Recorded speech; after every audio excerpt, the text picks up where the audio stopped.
triumph, all virtue confounded.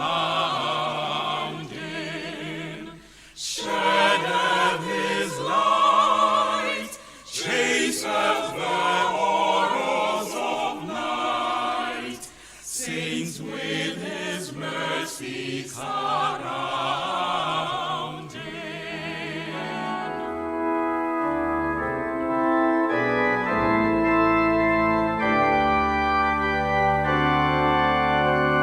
Praise to the Lord, who let all that is in me adore him.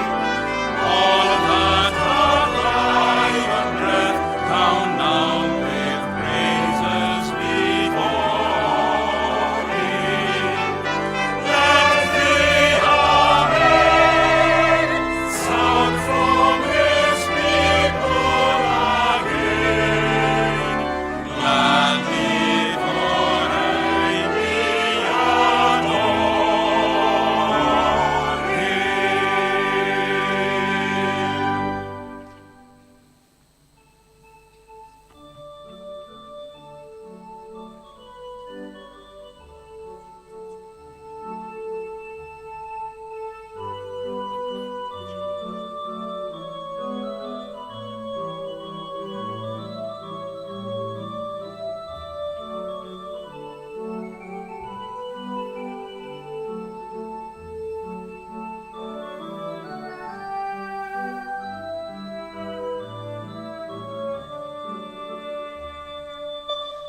Praise the Lord, praise the Lord, let the people rejoice. Oh, come to the Father through Jesus the Son, and give him the glory, great things he hath done.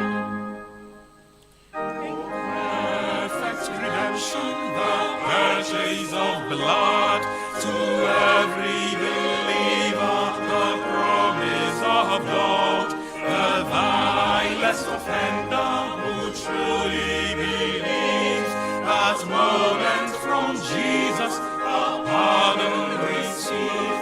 Praise the Lord, let the earth hear his voice. Praise the Lord, let the people rejoice. Oh, come to the Father through Jesus the Son, and give him the glory, great things he hath done.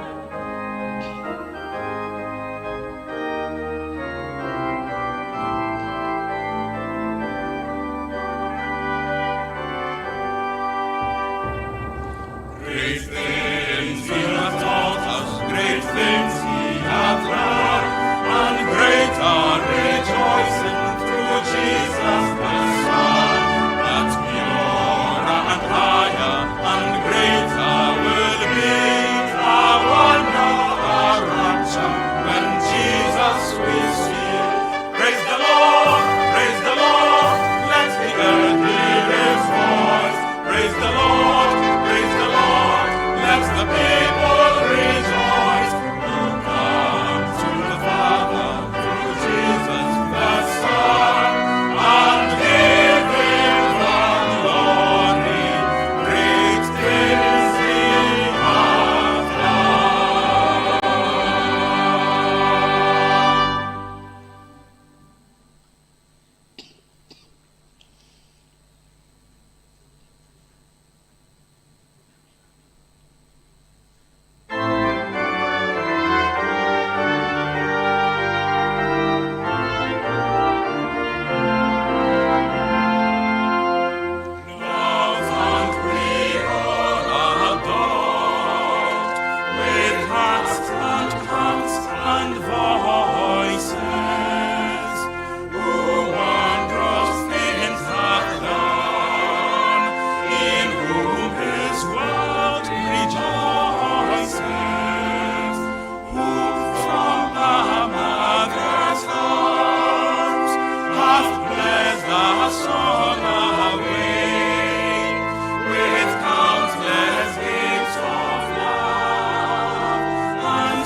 Easter Monday it is. Happy Easter. Happy Easter to you all. I'm sure you are having fun in your homes and even people who have traveled. I understand people have gone to Kwewu, others in Gumwa, others in the Volta region, having fun and all that.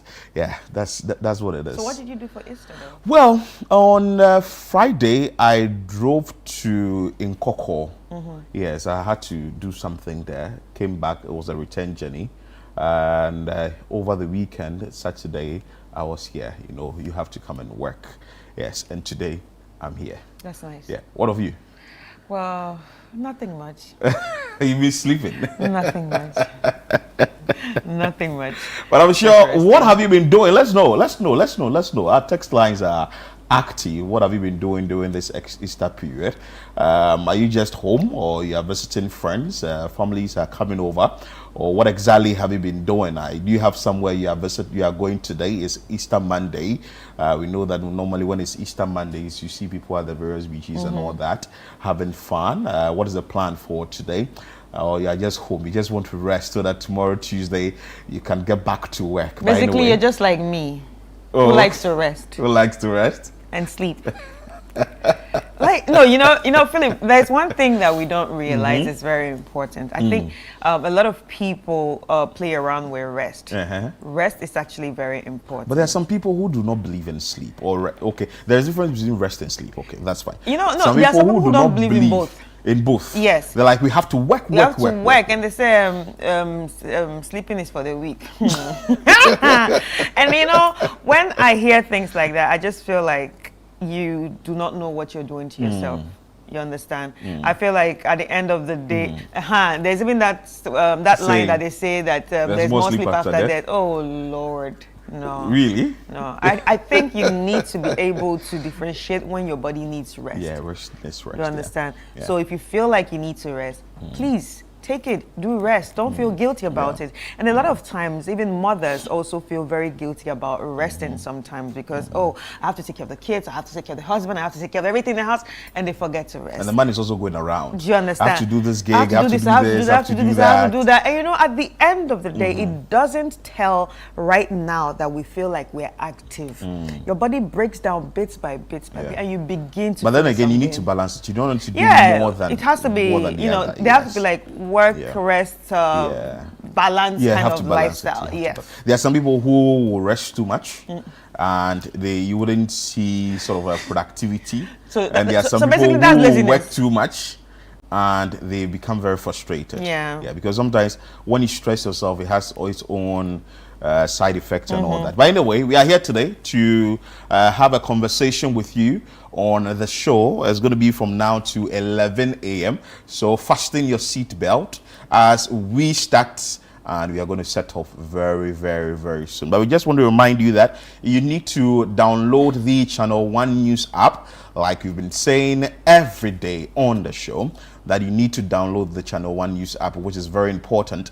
And there you would get the notification that you need, and you get to know every story we share, every move we take here at Channel One TV, and also on our online portals and also social media handles and all that. You just get a notification and you get to read the stories that we share on our social media handles. So please download the Channel One News app today. You can visit the Google Play Store or the App Store and download the app now. All right, and we still are going on with the Eat Ghana Rice campaign. This is a very important campaign to us because you're not just only eating to nourish your body, but you're also giving back to the economy and growing the economy and helping sustain the supply chain when it comes to the growth of rice in the growth and production of rice in the country. So remember to let your meal make a difference. Choose Ghana first and taste the effort, taste Ghana.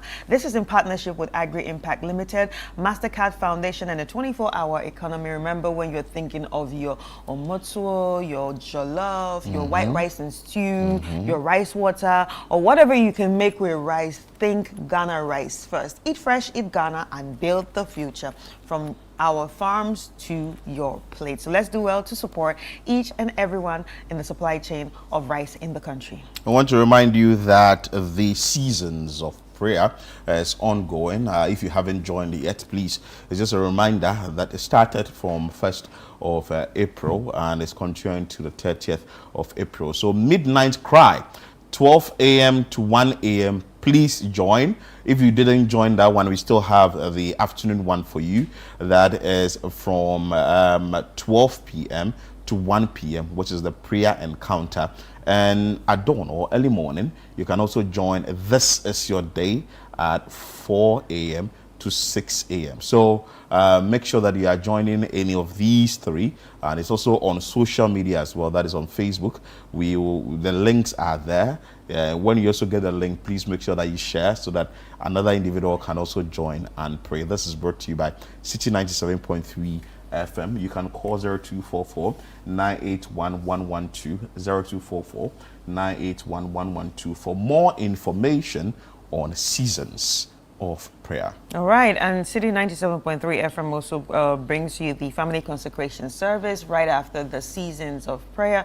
This is an annual family service that we always gather together at the Royal Dome, at the Royal House Chapel here in Accra to pray as a family. So we have your kids, your wife, your spouse, your brothers, your siblings, your friends. We come together under one roof to pray after all the prayers that we've had in April, and this usually happens on Friday, 1st May 2026 from 6 a.m. to 12 noon. It's at the Oil Dome Royal House Chapel. So put this on your calendars and your reminders to let you get ready for that special day. So tell your family to tell a friend, to tell a friend, to tell a friend as we gather together to seek the face of God.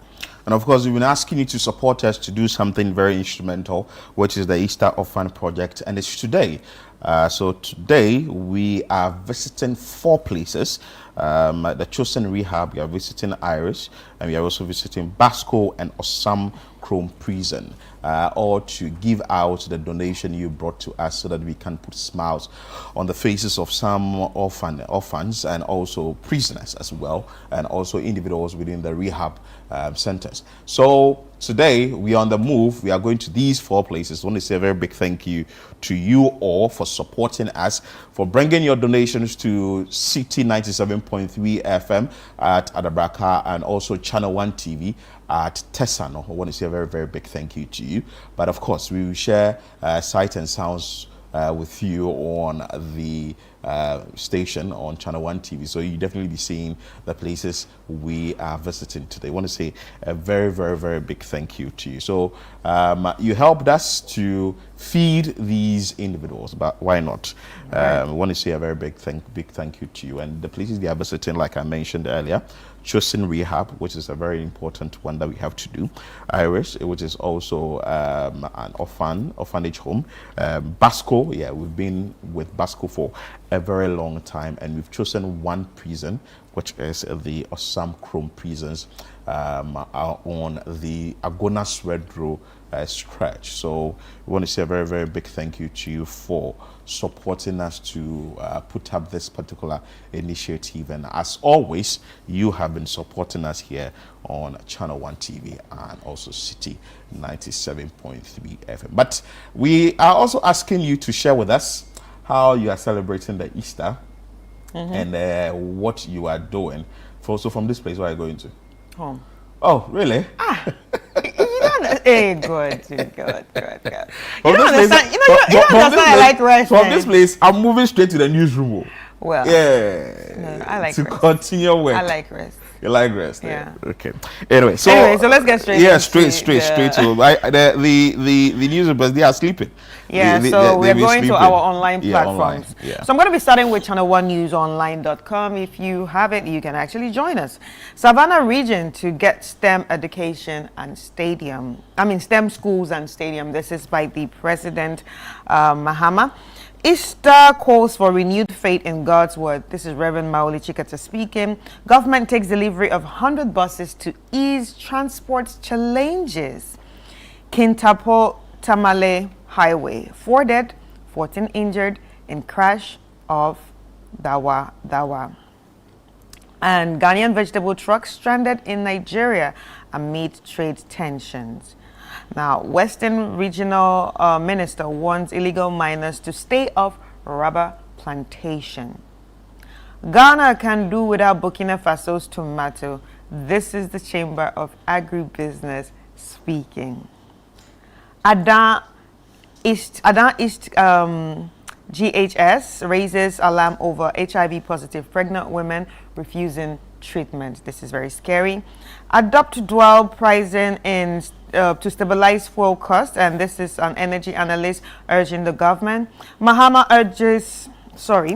moves to cushion fuel price, shocks with emergency cabinet talks.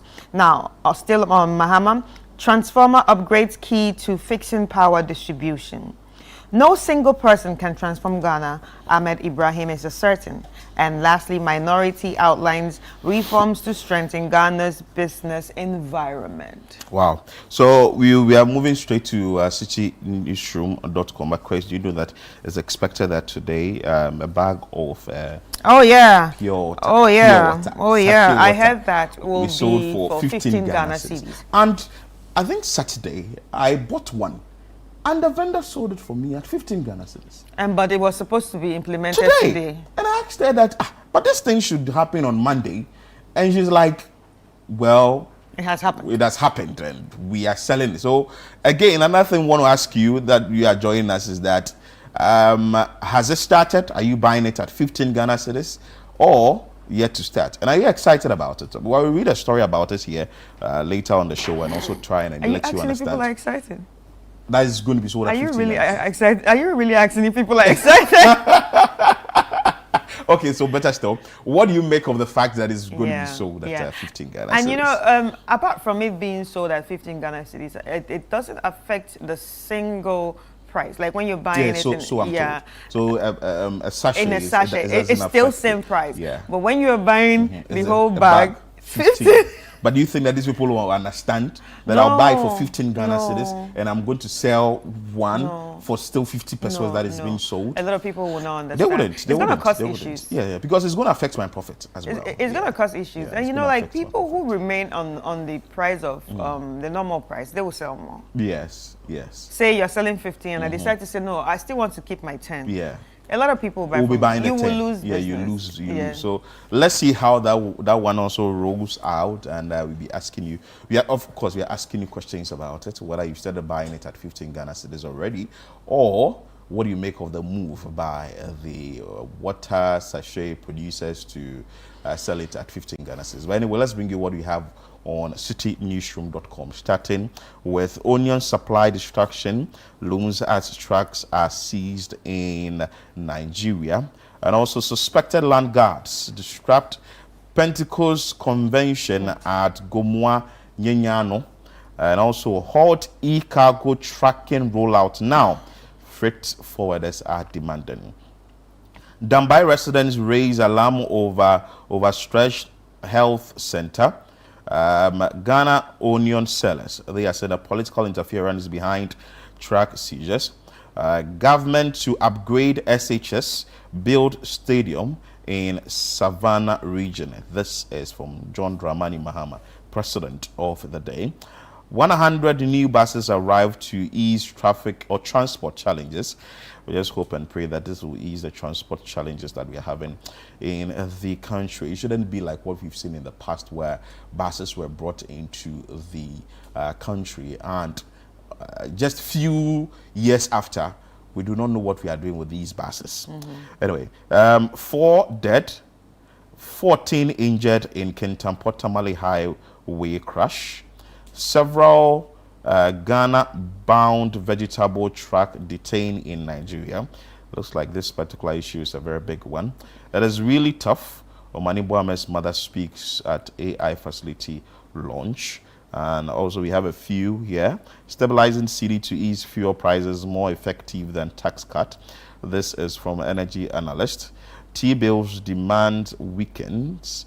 Auction falls 32% short of target. And Western Regional Minister warns illegal miners over distractions of a rubber plantation. Akufo-Addo visits Mahama during Easter festivities in Kwewu. It was an interesting one. I think that was a beautiful one. Yeah, I saw the pictures. They were beautiful pictures. And I like the fact that we sometimes take out the political meanings into certain things and try and bond. And I like the fact that if you see the pictures, you notice that, oh, there was that chemistry, that they were smiling and all that. So and those pictures should actually tell you that because you have a different view politically, should not make the other person your enemy.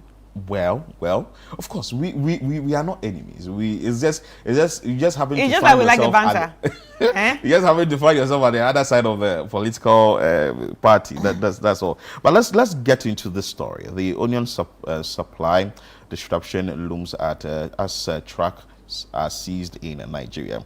The supply of onions in Ghana is facing potential disruption following the seizure of trucks transporting the vegetables from Niger through Nigeria. Spokesperson of Onion Sellers Association, Mustafa Suleimana, has said. Mr. Suleimana explained that the crisis emerged after disagreement between certain groups within the onion business. He said, 3 days ago, a small group among the onion traders had an issue with Nigerian traders and stopped their cars from offloading goods at the market. Because of that, all the trucks coming to Ghana have now been seized. He said in an interview on a Channel 1 newsroom on Sunday, April 5. He noted that the conflict, which initially involved a limited number of traders, has escalated into a wider dispute affecting multiple associations, including Ghanaians, Kusasi, Hausa, and Cote d'Ivoire traders. And there's a quote from him too: all the cars have been stopped. What we are talking about is the business of onions in Ghana, but the politics has come into it. This is from Talimu. He said, the stranded trucks, which carry perishable onions, are at risk of spoilage if the situation persists.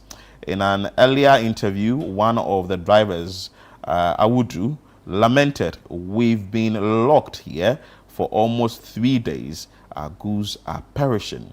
We are appealing to the government to help. Alhaji Fuseni, an onion trader in Accra, also told City News in an interview on Sunday, April 5, that the tension also stems from a disagreement between Nigerian traders and farmers over the distribution model of trucks from Nigeria to Ghana. He explained that in Accra, about 52 trucks are brought in and distributed among associations. However, he said the majority go to a particular association which the Nigerian traders oppose. Well, let's see. So there are two stories to this. Yeah, there are two stories. One internal, another external. So I think that something has to be done. Mind you, we've been having issues with the tomatoes, and now we know that Burkina Faso has now opened its border, so the tomatoes can now. This morning when I was coming, I saw a truck load with tomatoes. That means people will be able to enjoy our tomato stew and the jollof rice and all that. But the bigger question is, should we keep importing these things? That was the same question I asked myself when this news broke out over the weekend. I asked myself, so what exactly does Ghana have? Should we keep importing these things? Tomatoes. We're talking about tomatoes. We're talking about onions. And even let me read the sachet water. We understand the Middle East. Oh, even the sachet. The situation in the Middle East is what is affecting the price. So a little tension, a little spark in another country affects us. Yeah. Well, we are not saying that we are self-reliant. We cannot be, because we need to depend on other people. Well, it shouldn't be like fully like that, because even tomatoes, we are importing. Onions, we are importing. Other things that ideally should have been basic in this country, we are importing. But I had someone say, like, this is just hearsay. Someone actually told me that Ghanaians can actually also grow tomatoes, but it's not going to be the same sort of tomato that grows in Burkina Faso. Do you understand? So I feel like also Ghanaians have like a particular palate. They like a foreign taste. I feel so, because let's look at it. If you cannot eat your own tomato that you grow and you prefer the one from Burkina, that means you just prefer foreign things. It's because we have eaten that in a very long time, so we are now used to it. Because if we it's just like the way we are also talking about, you know, patronize Ghana rice, patronize Ghana rice, patronize Ghana rice, patronize Ghana rice, so we can actually grow the economy and also sustain the whole supply chain of, you know, growing rice and rice supply in the country. It's like we're begging them to eat the things they actually grow. Well. So it's like they have this taste, this palate for foreign things, but you just gotta get used to what you have. Me, I like local things, so people really don't understand when I talk about this issue. Because I feel like we're not making use of what we have, and we do not also want to make use of what we have. Although we are not, we don't even want to get into it. But this is a perfect opportunity for people to get into the market, to the agribusiness, to say, you know what, there are no tomatoes in Ghana. I have a land somewhere. I want to start growing tomatoes. Okay, we like the Burkina Faso tomatoes because that's what our palate likes. Go out there, learn it, get the seeds, grow them. But we need to really get into a deeper conversation. Maybe there is a challenge somewhere that we are not being told, or there should be an issue somewhere that maybe has to be addressed, so that maybe we can also be able to produce. Because I also understand that there was a time where we pushed for the local rice to be bought, and individuals were complaining that, oh, when we go to the market we do not really get it and all that. So maybe the farmers meeting the demand, maybe they have to scale up, maybe they have to be supported and all that. But the story I just read, if the situation is not addressed, that means onion is going to be very expensive. Yeah. It's going to be very expensive. And you need onion in everything. I don't play with my onions. You need onion I don't in play with everything. my onions. You need it in your stew, you need it for you need it in your salad, you need it in your kenke, you just sprinkle a bit on your banku. Everything. Even our hair. Oh, really? Yes. You use onion for your hair? Yes. What does it do there? So basically, it helps with the hair growth, especially people who suffer alopecia. So what, you mix it with your cream, or you no, mix how you just do the juice. Oh wow! So use it to rinse your hair, or use it to rub on the bald spots. Oh and wow! And then it starts growing. So people who suffer alopecia or hair loss actually use it on that area. It smells really bad, but it works. It works. Yes, because there was one time like I was so stressed, and when I get stressed, my body fights itself. So like I got like a bald spot. I had to read it on the internet, and I used it. Oh, it smells very bad, but it works. Oh wow! Yeah. So and when I continued reading about it, I saw that okay, I'm not the only one that does this. A lot of women out there actually rinse their hair with onions. Oh, interesting. Yeah. Interesting. So we need it. So you see, we need onions. We really need it, because you go places and the abuki seller, the kebab seller is selling it. If there aren't onions on the stick, you be asking, but won't you give me onions? But won't you give me onions? Even to taste, you need the onions. So maybe one of these days you will have to follow up with the onion sellers. There is the one at Ajen Kutuku, what really this is a toll is having on them. Another one too around at Gomwa area, how they are able to go about this thing. Because to have about 52 trucks seized, and it has to do with distribution issue, it has to do with some political interference and all that. Maybe the government would have to have it addressed immediately, so that we will be able to. So when this news broke, I was listening to it on the radio, and I was driving with my son. You know, kids. And he was asking, so onions too, they are doing Ghana must go. It's serious. So onions too, they are doing retaliation. Yeah, because this is coming from Niger through Nigeria to Ghana. Exactly. So it tells you, because if you are getting onions from Niger, we are getting tomatoes from Burkina Faso, Then we have a long way to go. But anyway, let's bring another interesting one that has to do with 100 new buses that have been brought to the country to ease transportation challenges. You know, some months ago, I can say 2-3 months ago, we had a crisis, let me put it that way, of transportation crisis, people moving from one place to the other. That is what's in the month of January, and people couldn't get vehicles. Drivers or vehicle owners were charging exorbitant prices because they say that, well, we are driving on the stretch and we do not have the vehicles, so what we have, we would have to now increase the price and all that. It became a very, very big issue. But now the Minister of State in charge of government communications, Felix Kwakye Ofosu, has announced that 100 new 29-seater buses have arrived in the country as part of efforts to ease recent public transport challenges. So in a Facebook post on Sunday, April 5, yesterday, he said that the buses form part of a total of 300 procured by government to improve transport services and reduce pressure on commuters. So in a quote there on Facebook, it says that in the meantime, 129-seater buses have arrived in the country to ease recent road transport challenges. They form part of 300 procured for the purpose. Another batch of 100 will arrive in August, with the last batch of 100 arriving in November, he stated. The development follows recent vehicle shortages in a part of the country, which left commuters stranded at transport terminals and bus stops.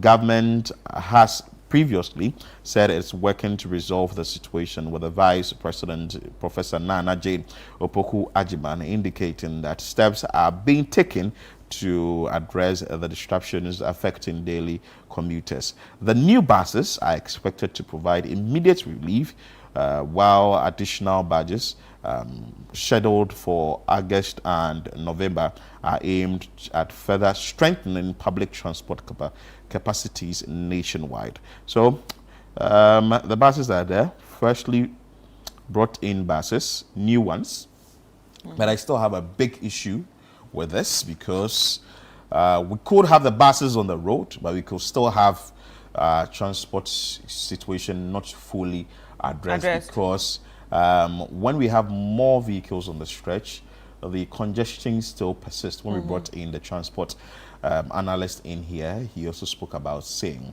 again, well, the government is doing its best to fix the deplorable roads, but we really do not want to see these buses being used for a short period of time. And then dumped. We wouldn't see what these buses will be used for again. Yeah. We wouldn't see what these buses will be used for again, because we saw the same thing in this country in 2015, where over 240 buses were brought in, Lolo buses, until date.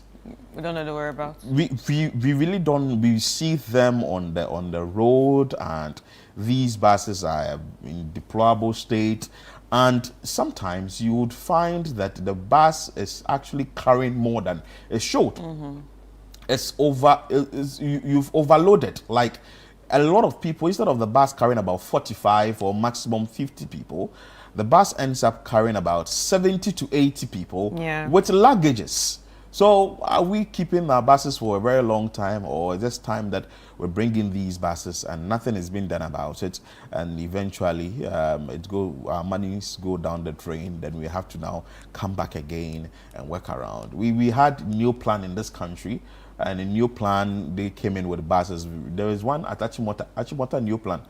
Last time I went there, I had a conversation with the officials there. They said, Charlie, we are not working. We are not doing anything, because instead of they bringing these buses for us to repair or something, they prefer to actually buy new ones abroad. So procurement is okay. It's okay bringing new ones in, but we should also check maintenance. There should be some sort of measures or a mechanism where we can check the maintenance, and also we can ensure that it's being used effectively, and we also ensure efficiency of these buses, because we just don't bring it in and after a year or two then the bus becomes nothing to actually write home about, and it gets into a deplorable state, and people are now complaining that we do not have buses on the stretch and all that.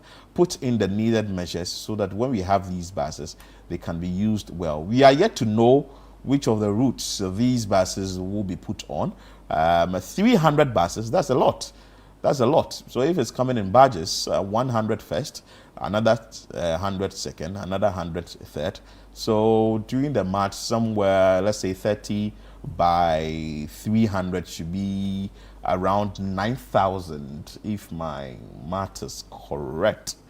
Yeah, around 9,000. So we are actually getting about 9,000 people in the various buses being transported from their homes to work, and from work to back to home. Yeah. So let's see how that is going to unfold. But we say congratulations to the government, but these buses should be used well. And they should be used well. And we will be following up. I'll be following up. I'll be monitoring. I'll file stories on it. When these buses are not being put well, we will come here and talk about it, because at the end of the day, it's a taxpayers' money. It's not like it's government's money. It's a taxpayers' money. So we should get it right, so that people who are moving to work and coming back from work will just give a sigh of relief. Because sometimes you see people at La Paz, you see people around Shashi, same thing. Yeah. And a lot of Medina. People going to work. Sure. And you ask them, you ask yourself, so what is happening? And this morning I heard the GPRTU actually, first, commending the government, and two, saying that the buses should be handed to the private sector to manage. Well, if it's given to the private sector to manage, we will still be following up very well on it, so that maybe the private sector will handle it well. Is that to say that the GPRTU do not trust the government sector that is going to be managed well by the government? Let's see how that is going to unfold. Maybe the government communications minister would need to give us more information on this. Do you have some stories for us? Yeah, so Ada East GHS raises alarm over HIV-positive pregnant women refusing treatment. Let's get into that story and see what's about. The Ghana Health Service Directorate in Ada East District has expressed concern over some HIV-positive pregnant women who are refusing antiretroviral therapy, thereby exposing their unborn babies to the risk of infection. Health officials describe the situation as worrying, as it threatened effort to eliminate mother-to-child transmission of HIV in the district. Mr. IDS Coleman Anani Jr. Adator, HIV focal person for the Ada East District Health Directorate, told the Ghana News Agency that some expectant mothers deliberately avoided follow-ups by health professionals. Mr. Adator, who also serves as Ministerial Advisory Board member for Health Training Institutions, Ministry of Health, and Assistant Regional Public Relations Officer, Ghana Registered Nurses and Midwives Association, GAR, noted that in some cases, affected individuals blocked the contact numbers of health workers to avoid being reached for treatment support. He emphasized that ART was critical in preventing the transmission of HIV from mother to child, as well as protecting partners and other family members. According to him, about 35% of expected mothers diagnosed of HIV in the district were not on ART, a situation he described as dangerous. He explained that although health workers were making efforts to ensure that infected persons adhered to treatment, some individuals remained resistant. The larger population is not left out. We are taking care of them to ensure that they stay on ART, although some are still adamant about starting the therapy, he said.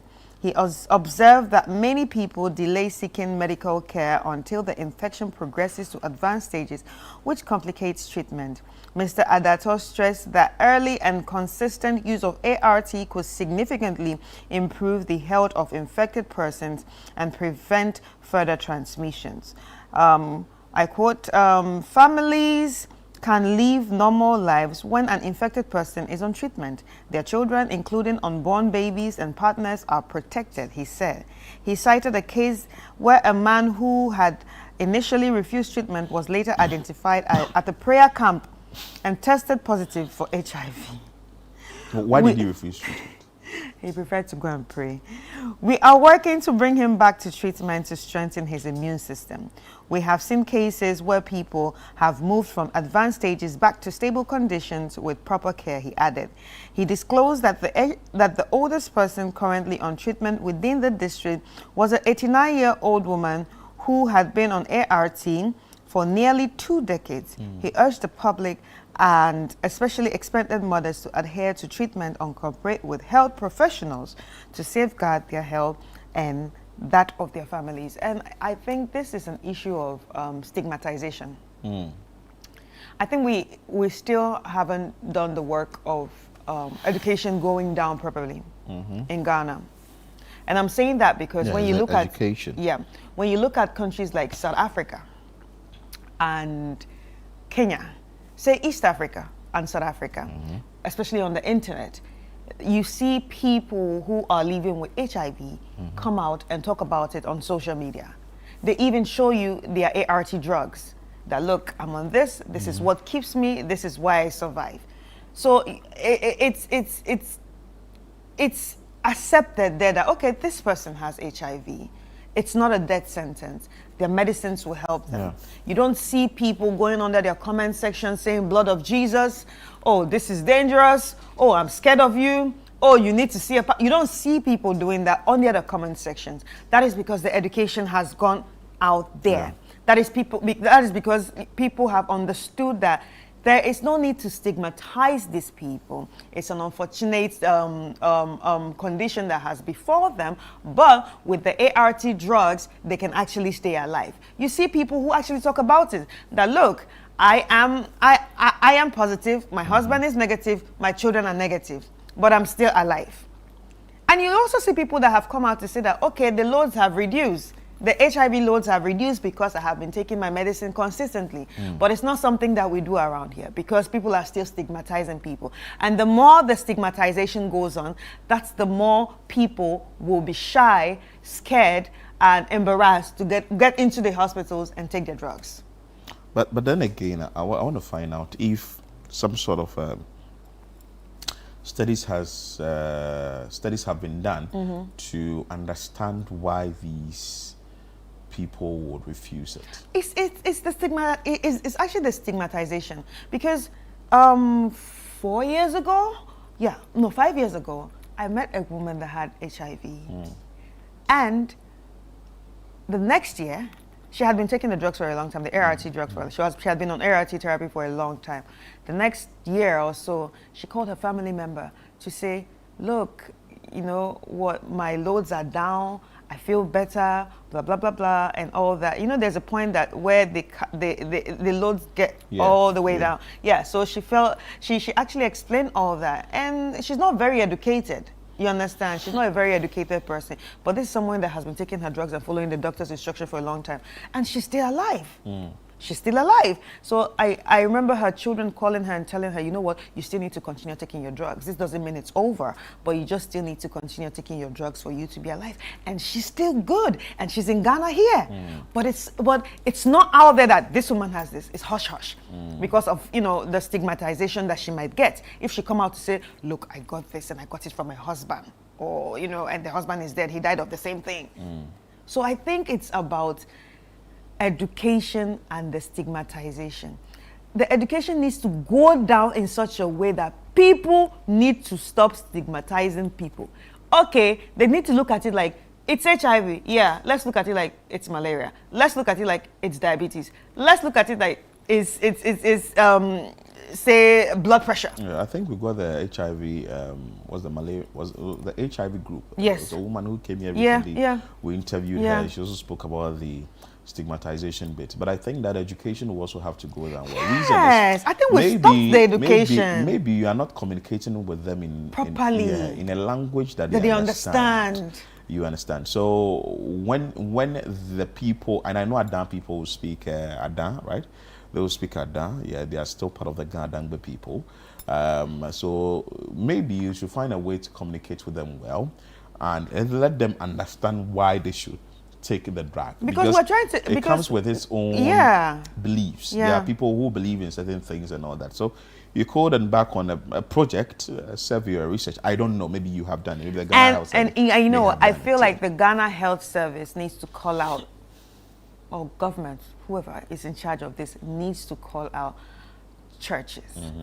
Stop telling people that you can heal them of their sickness. Stop telling people that you can. You don't need to go to the hospital. Well, it's faith. No, no. Belief. You know, there's a situation whereby a woman was getting her feet amputated because the pastor told her, you know what, don't go to the hospital. Somebody's jujuing you somewhere, and you don't need to go to the hospital. And the woman stayed for a very long time, and now they're about to amputate her leg. Okay, so it's something that could have been avoided. So you could do it two ways. There are people who say that. See, this is as I'm taking the medicine, I'm praying. Yeah, you're praying. That's how it should be. Yeah. So I feel like that's how the church is supposed to approach medicine. But you know, no church should ever come and say, "Don't do this, don't do that." Recently, we saw the is it Jehovah's Witness people that don't do blood transfusion? The blood transfusion. After how many years? They just woke up one day in 2026 and say, now you can take blood. No, they are saying that you can keep your blood. But it's still transfusion. It's still transfusion, isn't it? Before they were saying no. But people change their mind, don't they? After how many years? After how many people have died? What is inevitable? No, let us think about it. Let us think about it. After how many people have died? After how many people have died? After how many people actually needed blood some years ago? And they died because of their faith. It's like going into the hospital pregnant, and then I need to have a CS. The doctors say you need to have a cesarean section right now, and the woman tells you, "My faith." Oh no, wait, let me call my husband. And they call the husband. The husband said, "Let's call pastor." Pastor said, no. We don't do it. We don't do that. In our church. It is abomination because you need to give birth like a Hebrew woman. But that's faith. Because when I was giving birth, and the doctor's like, you need to do a cesarean. I'm like, cut it open. I don't care about the Hebrew woman. I am a modern day Hebrew woman. Cut it. Just cut me open. Right. You know, it's faith. You see, it's sort of it should be a balance. And per what I know, you shouldn't. When it comes to faith, people's religion and all that, they believe in it. So let them be. But if the education goes down well, somebody would have a realization that, you know what, in as much as I believe in this and I know this can work, let me add this to it for it to work. Because even faith without deeds exactly. I think you need to add nothing. Both. Because even if you go to the hospital, I was speaking to a doctor in one of the reputable hospitals here, they actually believe in faith. Yes. They actually say that sometimes in the hospital you can actually be given someone treatment and it's not working, but the person tells you, let me call my pastor. Exactly, it works. And they call the pastor and it works. Yes. So I think it goes, hand in hand. You cannot tell people, do not take treatment. Well, then again, I'm also saying that it depends on where the person finds him or herself. Because there's this very popular Nigerian what's his name, influencer, medical influencer, who's a doctor. He is now calling on churches. He's now calling on government to actually do something about these churches. Telling his name is Aproko Doctor, telling people not to go to hospitals because a lot of people are losing their lives. But you know that there are some people where we are not entering into faith here. We are just talking about, let's remind you, we are talking about what is happening in Adan. The HIV issue. The people refusing to get go for their ARTs and all that. There are people who are saying that when I'm not well, my pastor has given me Sobolo. And as soon as I take in the Sobolo, I'm going to be healed. It's someone's faith.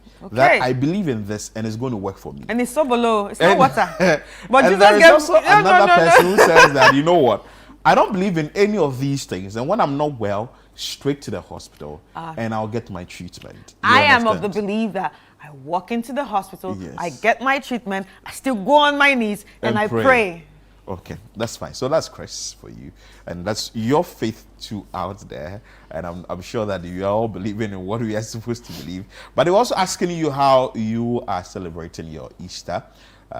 Today is Easter Monday, and faith has actually come up here in our conversation. And also another conversation we want to bring up on the show is: have you started buying a bag of sachet water for 15 Ghana cedis yet?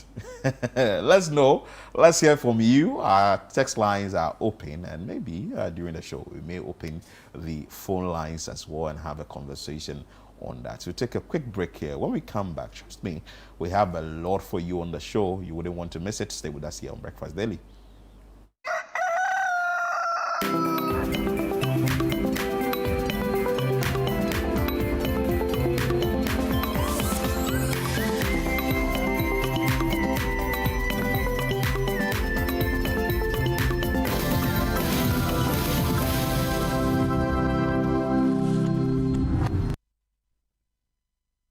Of work, a confident smile is everything. Kale Charcoal Toothpaste keeps me on top of my game and ensures my smile is always radiant and bright. With the tiring nature of my job, we spend several hours under the scorching sun. To keep our teeth white and our breath fresh all the time, we use none other than Kale Charcoal Toothpaste. Kale Charcoal Toothpaste. You're on a Kessie and in a kit one. Samayo kendini ehu behia semecha sapapadia to ama me manfo Kale Charcoal's natural ingredients eno ene bome se ho ban e mane swen ne sanso mama hotoso e wo bedwam. Kale Charcoal Toothpaste. Choose Kale Charcoal Toothpaste for anti-cavity, whiter teeth and fresher breath all day. Available in 80 gram and 150 gram. Grab yours today. Kale, happy smile. This advert is FDA approved.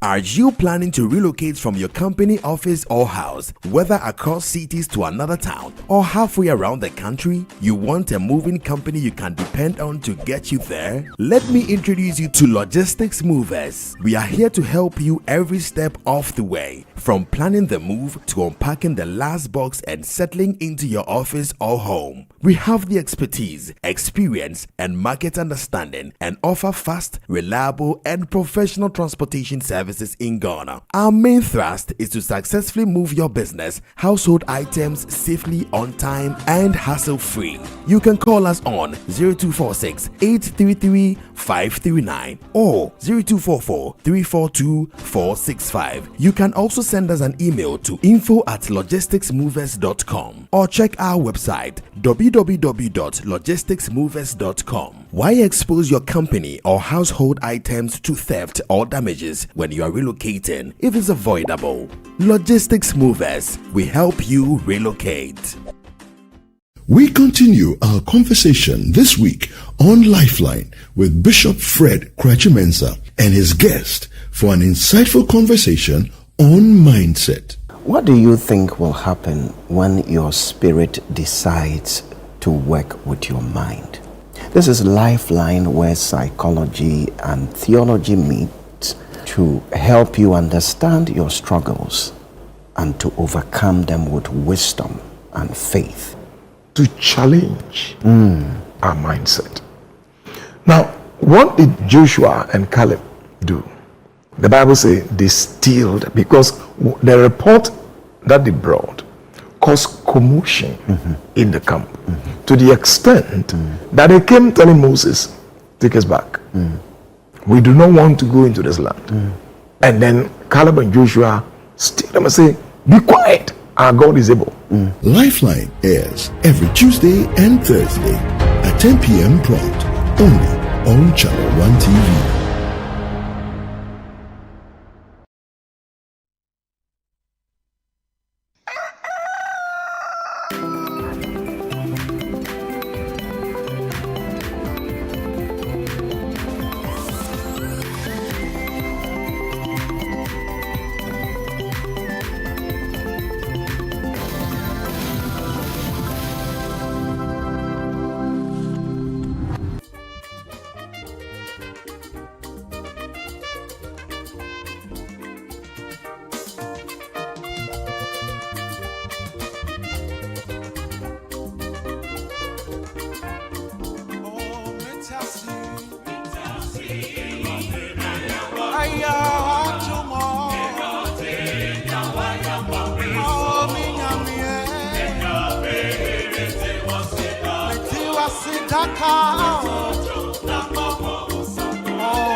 Yes, natural.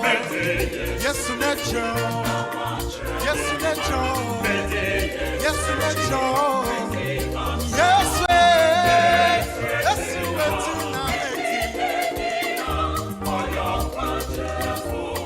Meti, yes, natural. Yes, natural.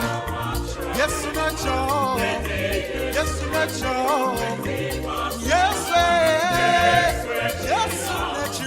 Meti, Danina.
Jesus,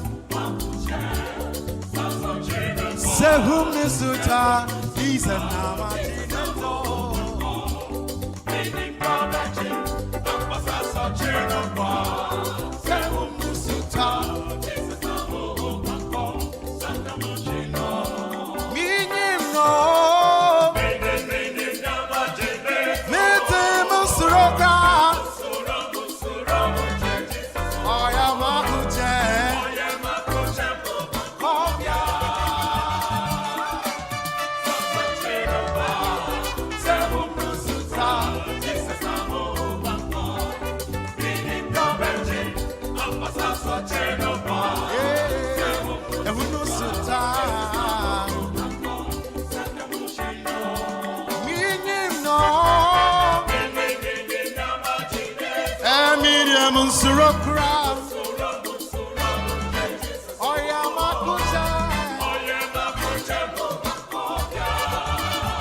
Asembia Matio. Oh yeah, oh yeah, oh yeah. Entertain me your dog.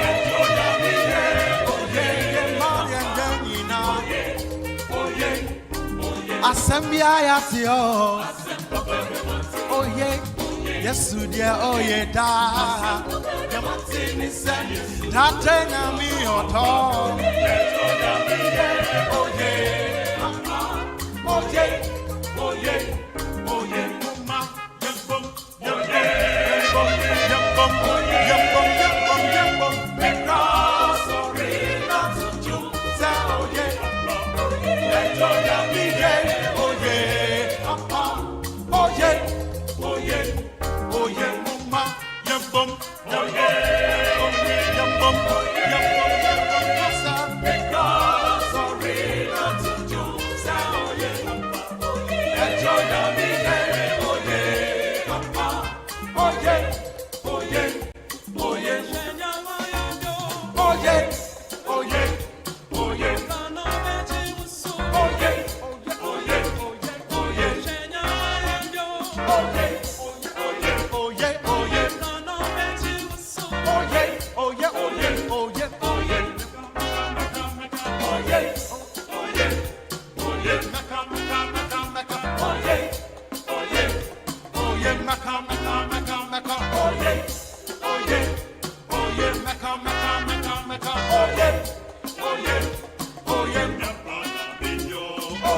oh yeah, oh yeah, oh yeah, mama, yum bum, yum bum, yum bum, yum bum, because sorry not to do, oh yeah. Sorry not to jump, oh yeah. Oh yeah, oh yeah, oh yeah, mama, yum bum, oh yeah, oh yeah, sorry not to jump, oh yeah.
grateful that you stayed with us here on Breakfast Daily on Channel 1 TV. That was a beautiful one from Gramophone Koros. And let's continue the show from here.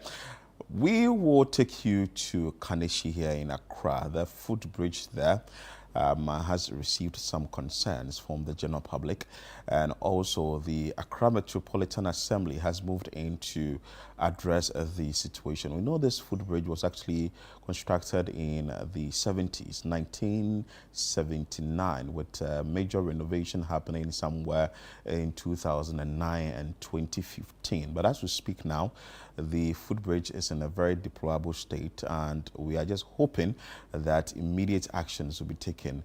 We understand the AMA is taking some actions to ensure that it's being renovated so that people can use it. Let's bring you this report filed by Rachel Engman. After, we will speak to the authorities and find out from them what the next line of action is to ensure that individuals who use the footbridge are safe.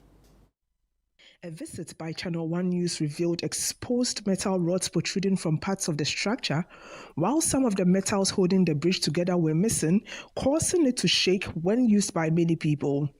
The bridge has developed serious cracks with gaping holes, but many commuters, including children, risk their lives using it daily. Some pedestrians who spoke to Channel 1 News described the bridge as unsafe and are appealing to authorities to urgently fix it to avoid any disaster. Steps are weak now. If people are running on it or they are climbing on this step, it's weak now. You said the middle one, people can fall down.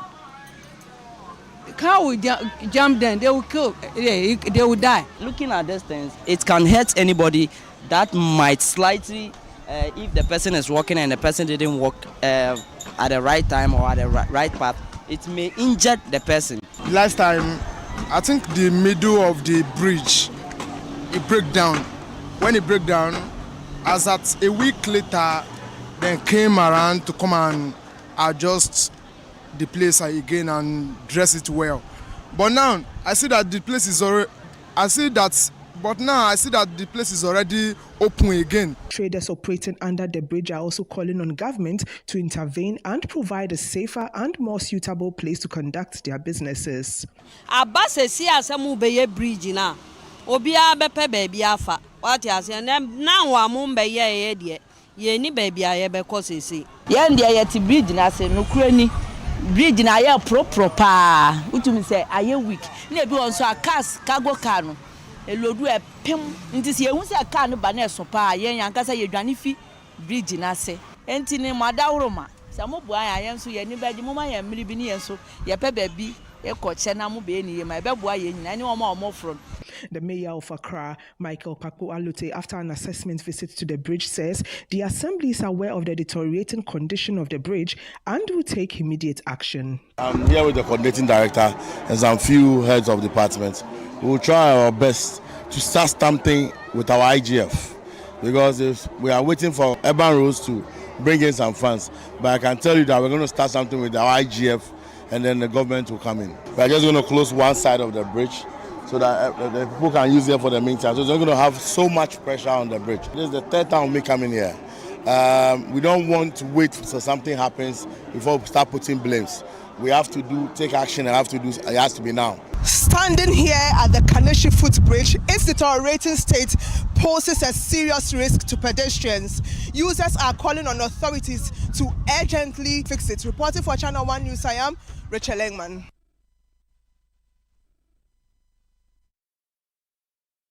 So you've seen the bridge there, and this report was filed by Rachel Engman in the City Newsroom or the Channel 1 Newsroom, and we have to talk about this because we have seen what happened last week or last 2 weeks at Accra Newtown, where the experimental DA school actually collapsed. An issue that we solved for a very long time. But would you say that the authorities didn't work, or maybe they actually didn't take much attention to get the issue addressed? But now the Accra Metropolitan Assembly is doing something about this particular issue. We have on the line the head of public relations, Gilbert Ankra, who is joining us to have a conversation on this. Gilbert, good morning. Good morning, my brother, and happy Easter. Same to you. On behalf of the Mayor, Honorable Michael Pakwalo, to all your charity viewers. Thank you so much for that. And we are grateful for joining us this morning, though it's a holiday. First of all, I want to find out from you what the Assembly is doing about this particular footbridge, because we understand that you went to the place on the 1st of April. Thank you very much for the opportunity once again.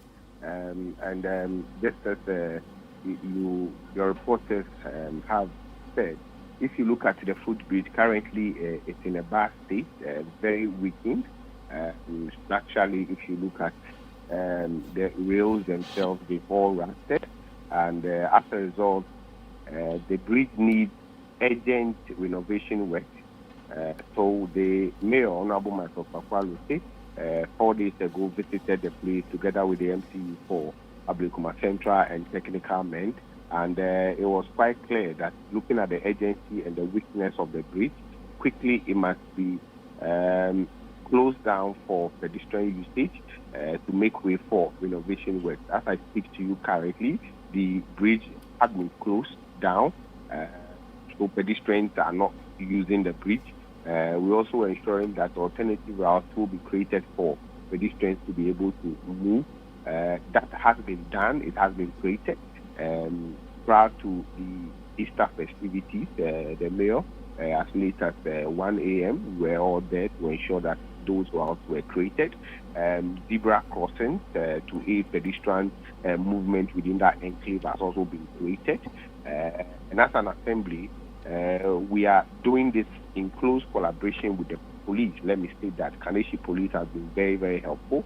In as much as we have our men there to aid in pedestrian crossing, the police is also supporting. They've given us some men, and they are stationed there to aid pedestrian crossing that particular highway. So currently, as I speak to you, that is the situation on the ground. The bridge is very, very weak, and measures are being put in place to ensure that it's being renovated. So the closure of the bridge for the renovation exercise to go on will take how many days or weeks? Okay, so currently, if you look at the state of the bridge, a lot more would have to be done. If you listen to experts, we are looking at between 6 to 9 months. But don't forget also that that particular enclave will be closed. That particular enclave road will be closed down for some drainage works. So we are looking at between 6 to 9 months to ensure that the entire area is worked out with respect to the bridge. So immediately after the road is open, the bridge would also be very, very functional for pedestrians to be able to move about their daily duties. All right, so from the report we just watched, talking to one of the pedestrians, they said something had been done on the bridge before. I think it was fixing one of the holes that popped up on the bridge, and after some months or some weeks, it's back to, you know, the state it was, that's being open. So with all this time that you've mentioned, if all this is done, is this going to sustain this bridge longer than it's supposed to? Of course, if you look at the lifespan of the bridge, and since it was constructed, this is the major repair work that is going to happen on the bridge. So for us as an assembly, let me also say that we are not doing this alone. We are doing it with Urban Road Department. They are also playing a very, very key role in ensuring that this work is done. If you listen to the engineers, the kind of work that will be done on the bridge will go a long way to reinforce it. And it will also give it some lifespan. And we are very hopeful that in doing this particular renovation works on the bridge, it will last for a period of 10 years. And so we are hoping that the work will be very, very intensive to ensure that it's reinforced well. So, Gilbert, let me understand something. So, does it mean that for 6 months or 9 months, this particular bridge will not be used? But the place that I know very well, it looks like there are like 2 additional bridges. So it makes it 3 or 2 bridges. are all the bridges on the lane or on the stretch going to be worked on, or a particular bridge which we are seeing on the screen, which is in a very deplorable state? No, all the 2 bridges will be worked on for safety concerns, because if you look at the entire bridges, both of them are very, very weak. They have rusted if you look at the rails and all that. So even on the second bridge, if you look at the concrete slabs on, a lot more of them had removed and all that. And if you are even on top, you can see down the cars moving about, and that is very, very dangerous with respect to safety. So the entire bridges are going to be worked on, and as an assembly, just as I said, Mayor is pushing very hard to get this thing done as soon as possible, so that at least pedestrians will be also move about their daily duties. And also, this is under your supervision. We've seen that people trade, or you have traders selling on the bridge. What has become the measure you've put in place to ensure that the traders do not sell on the bridge or beneath the bridge, which is very dangerous? Very, very dangerous. And as part of our engagement, Mayor Honorable Michael Pakwalote has visited the place, has engaged the traders extensively, and this particular engagement began somewhere last year.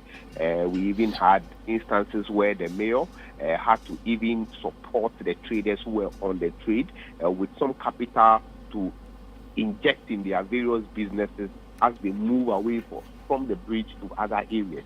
As an assembly, we've also placed them. We found some areas within the market, and those who are on the bridge are currently there. Mayor has supported them with some cash to move away. Now, for those who are under the bridges, we are also looking at ensuring that we get them places within the market. Mayor has engaged them, just as I've said, extensively because of their safety, to move away from that particular entry, because we may not know what will happen at any time. So for the traders themselves, they understand the need to move away from these areas whilst the repair works begin. All right, so is this the first time a major work is going to be done on these bridges? Yes, just as I've said, this is one of the major repair works that is going to be done on the bridge, and we are very, very hopeful that when that is done, it will go along with to reinforce it to aid in pedestrian movement in the city. Gilbert, now let's talk about the alternative places that these pedestrians will be using. Since you've closed the bridge for usage, or people not being able to use it now, does it mean that these pedestrians will be crossing the road? Or what is the arrangement like with the police and with the urban roads department? Okay, so what is happening is that if you move some few meters away from the bridge, especially if you are coming from the Accra area into the Kaneshie enclave proper, the first bridge, for instance. So we have created some space there to aid in pedestrian movement. You know, the median, before that, you can't even cross. Currently, as I speak to you, entrance has been created in within that particular median. We've also drawn some road markings with respect to pedestrian crossing at that particular enclave, aid the pedestrian movement. The police is also playing an important role, and Kaneshie police is also supporting with men to assist in traffic management in that particular enclave. Our staff, task force, has also been placed within that area to ensure that they support traders and pedestrian movement in that very enclave. So that is the alternative route we have created to aid in pedestrian movement within that particular area. Wow. But Gilbert, I'm sure that when you had conversation with the urban roads and also other authorities within the engineering space, What is the long-term plan for the bridge there? Is it that it will be pulled down eventually for a new one to be constructed, or we will keep renovating it as and when? Currently, if you listen to the experts, we are looking at repairing this particular bridge for now, and as and when the need be for us to replace it, I hope and believe that measures will be put in place to do that.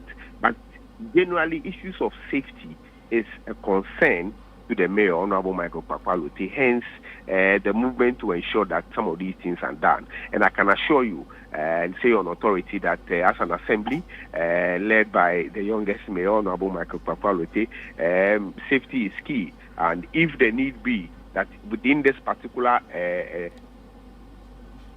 thought that we have it, if the need be for us to replace it, it will be replaced. But currently, as I speak to you now, what will be done are repair works to reinforce it, and we are very hopeful that the work that will be done will go a long way to strengthen the bridge again to aid in pedestrian movement.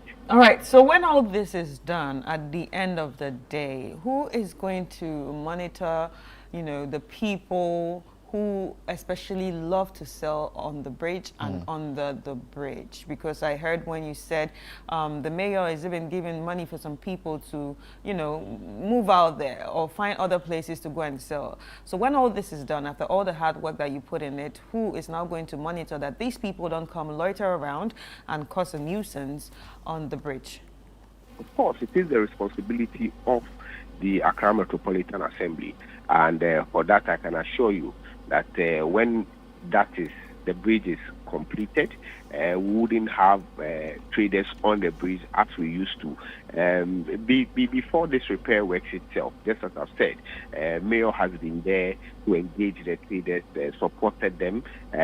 We've found places for a lot more of them on the bridge to move into the various markets and around to engage their businesses. So we are quite hopeful that where we are going to position some of these traders, it will go a long way to prevent them from coming back. And we'll have our men stationed there to prevent any form of illegal activities within the entire enclave or area, especially with respect to trading activities. I can assure you on that.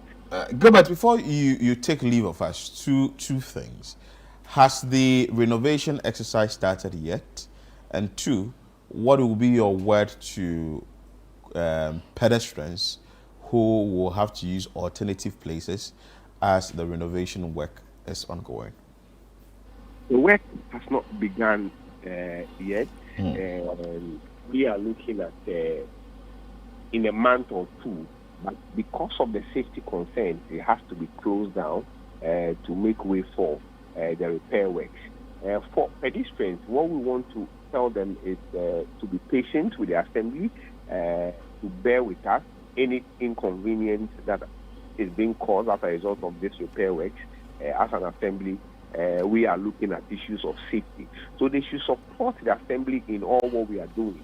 Not only with respect to this repair works, and not only the Accra Metropolitan Assembly, all our sister assemblies within the entire country, for instance, they should support whatever the assemblies are doing. And I can assure you that with the policies being put in place, it will go a long way, especially within the greater Accra or the Accra Metropolitan Assembly. Will go a long way to help in bringing development. Even in the area of sanitation, currently we've positioned bins all over the city. Over 40 of these bins have been installed in the city.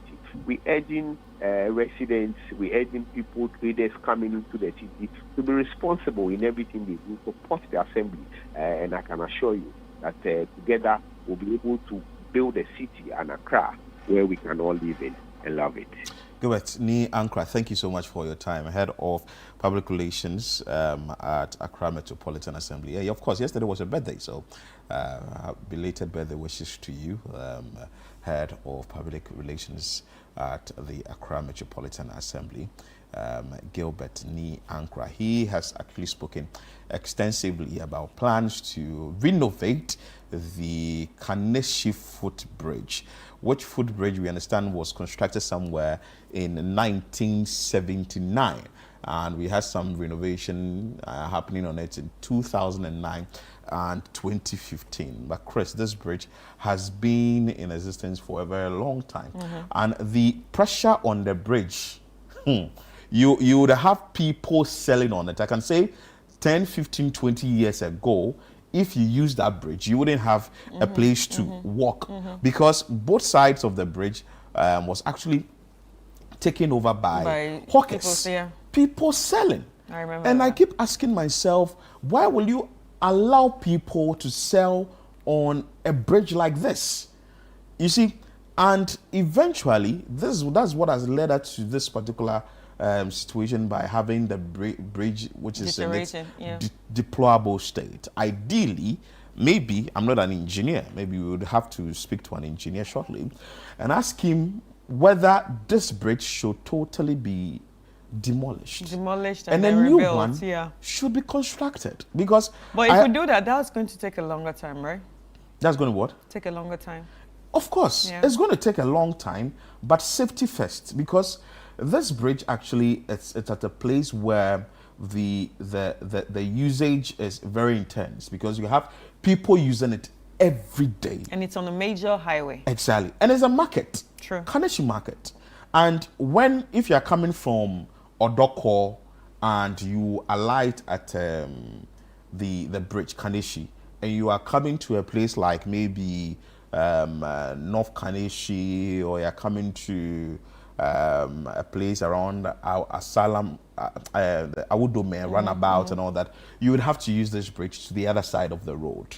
You understand? Before you can get a vehicle and move and continue your journey, or vice versa to the other side of the road and go to Banana Inn, Latabi Okoshi and all those places. But fortunately, we have, the very engineer that we've been calling mostly on this show, Engineer Abdullahi Mahama, is joining us on phone for us to have a conversation on what he makes of this particular bridge. One, do you think that renovation exercise is still should be encouraged on this particular bridge, or totally it should be demolished for a new one to be constructed? Engineer Mahama, good morning. Good morning. Happy Easter. Happy Easter to you too. I trust you are doing well. I'm very fine.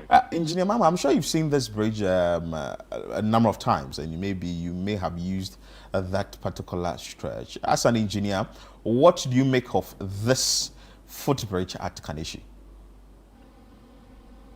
Right, so in fact, for a long time I've not used the location, but I've seen the videos from last week, right, from your own TV station, and having looked at what we call the visual inspection of the bridge, it's nothing to write home about. I don't think that we should get to a stage like this before we renovate or come in to do some team maintenance. When you allow facilities like this to deteriorate to this extent, sometimes there's what we call exponential deterioration. What it means is that if the minimum or the minor errors, or look at what I'm just watching on TV now, it's not good. What it means is that the least time you have when you do your proper maintenance or the inspections, once you see that some of the concrete line on the steel structures are breaking, you just quickly have to come in and isolate those areas and work on them. What it means is that the question we have to ask ourselves is that who is in charge of this particular bridge? Is the AMA? But I think it will go beyond the AMA. Some of these structures are not, they are beyond the capacity of the AMA engineers. These are like structural engineers, and this is not just not a structural engineer, this is a bridge engineer.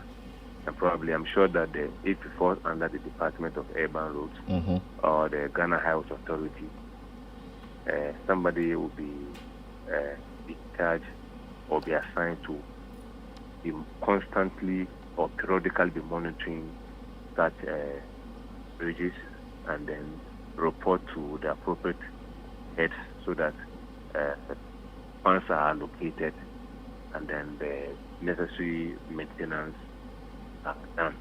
What I'm seeing on TV, we shouldn't get there. What I'm just seeing is it's almost like maybe 60% aesthetically gone. Structurally, the stills may be very sound depending on the test that will be conducted, but the slabs, the isolated slabs are gone, and means that it can just fall even on just directly underneath the footbridges, and that will be detrimental to anybody who unfortunately will be passing by at the time that those isolated slabs will be falling off.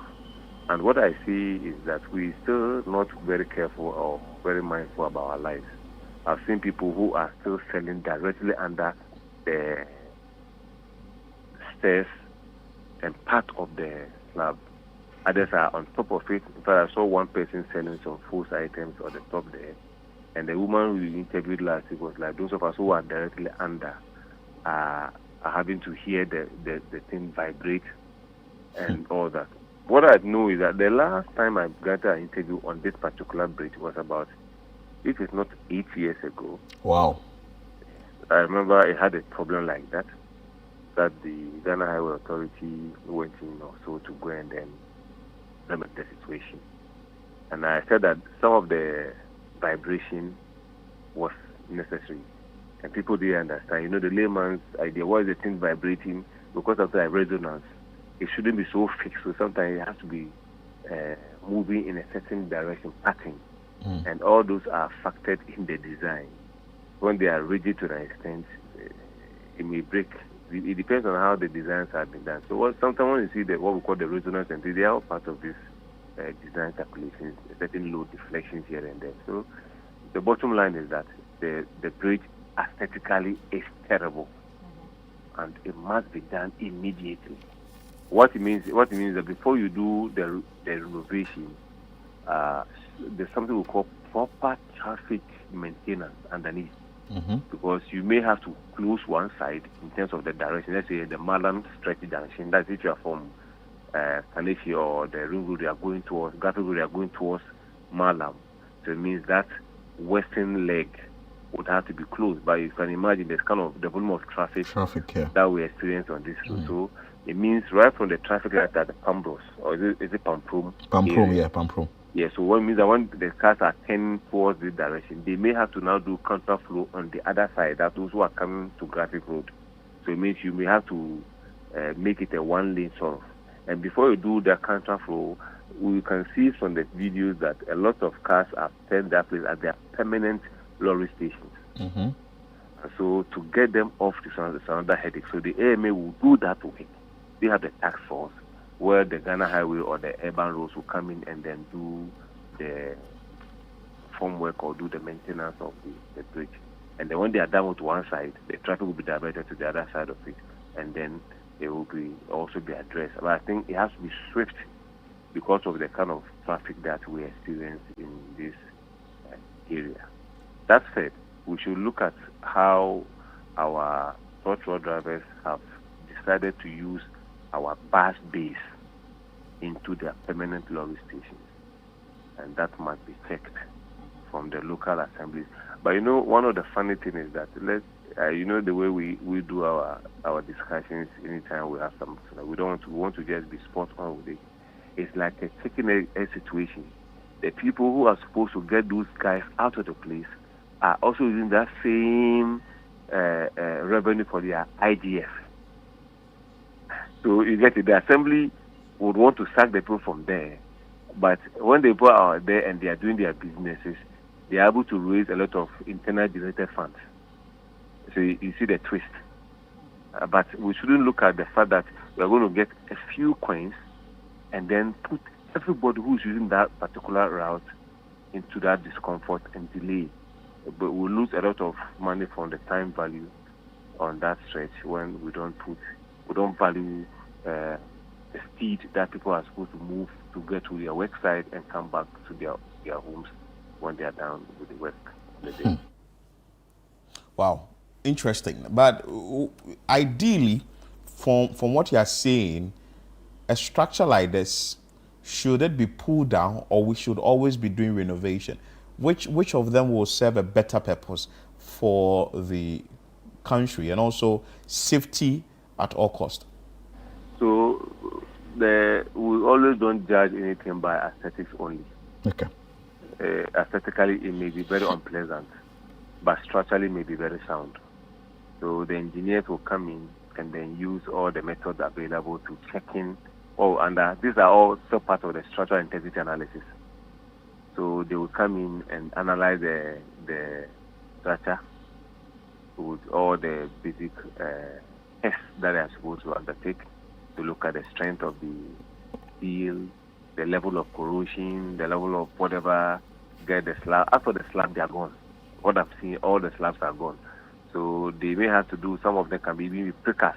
For them to move very fast, they may not. If the frame is very sound, I'm sure they may do all these slabs precast. They'll cut them isolated and then bring them and come and launch. When they are doing that, they may not need a lot of formwork to actually block the whole road before they launch. What they will do that they may just temporarily divert the road as they try to do the launching, so that they don't get any debris falling from the top there to either injure people who might be around there. Curiosity, people are supposed to go off the area, but people will just be standing there to watch what is happening. You know the way our system works.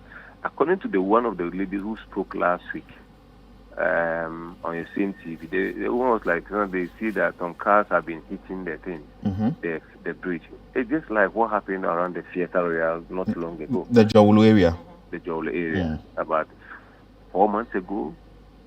That is being, I think, I've not gotten the status of the renovation or whatever yet, but I'll follow up after this interview. But if we are still getting vehicles hitting our full bridges, then that is sheer disregard to road compliance. You are supposed to load below 5 meters. That is why the gantries are stated on the bridge that you shouldn't go above the maximum that the whole globe, the whole world has enshrined. Why is that when it gets to Ghana, people flout the laws with impunity? When they go past Ghana and they get to Burkina Faso, I'm telling you, Burkina Faso, when they get to Paga, they park their cars and then they conform to the regulations of the neighboring country. Is it that we are? Yes. If you ask anybody around those areas, they'll tell you that sometimes when they are getting close to those border areas, vehicles come in to offload some of their goods. And these are evidence to all of us who police this area to check. And the other, when you get that done, then we are getting a problem. If you look at the same footbridge, you see the adverts, those billboards that have been attached to, you can see somebody has gone to weld some other metal anchoring the existing bridge, adding additional load, and then putting these billboards. You see that what you see there, the rails are allowing air to move from one side to the other. Okay. We have something we call the wind load in design. The more you prevent the wind from moving from one space to the other, it also affects the bridge. It's interesting that people don't know. All the guardrails that you see there is allowing air to move from one side to the other. You block the two sides of the footbridge with billboards. So what it means is that if there's a heavy storm coming in one direction, it is directly being impacting on the bridge. And people will think that, it's insignificant. But when you have a huge storm, you would understand that it's significant to the deterioration or the affecting the bridge in terms of its strength. So all these things have to be stated. When we do bridges, they are not meant for billboards. So the assemblies who are using those billboards as a form of revenue should desist. And if you don't do that, the engineers who design the full bridges and they have done them should go in and then cut all those things off. They sometimes add their billboard, they add their numbers, their contact numbers. When you get to the assembly, there's some people who are in charge of these adverts. They are the assembly. If you see that they have actually taken money from these people, they have to be surcharged. They have to be warned to desist from doing this so that our bridges will not be enveloped. So you see, when you put the billboards at the bush side, that's why you aid people to go to the top there and do all sorts of things I can't mention on air. You can see people, so you have enclosed the area. In the night, the recalcitrant guys will go and use the place as their source of do. You know what I'm talking about. Place of convenience. Because the person at the top there, the two sides are covered. And then we get there, and these are the things that we see. But this bridge I'm seeing is gone. I mean, the aesthetically, we quickly have to go in and do the renovation of the bridge. Right. So, engineer, talking about its aesthetics and all that, and also its strength, how many times should... Okay, now I'm trying to get the right words. Yeah. How many times should a bridge be renovated in a year, and how many times should it be, say, evaluated? Oh no, so we don't necessarily have it doesn't happen in a year. Yeah. You can have more than 5 years and the bridge is not renovated. All you have to do is that somebody is kept in the office or somebody is assigned to periodically go there, and that person must be somebody who has a technical eye. Okay. To go there to do a periodic inspection. So when you say periodic, what's the period we're looking at? Is it yearly? 5 years. Yearly. At least 6 months is ideal. Just to have a visual inspection. You are not going to evoke all the various tests that you need to conduct on them. But aesthetically, if you get there and you have the technical, you will know that the bridge is really sound. You go across it. You and your colleague will inspect physically the span and or the slab. You inspect the rails.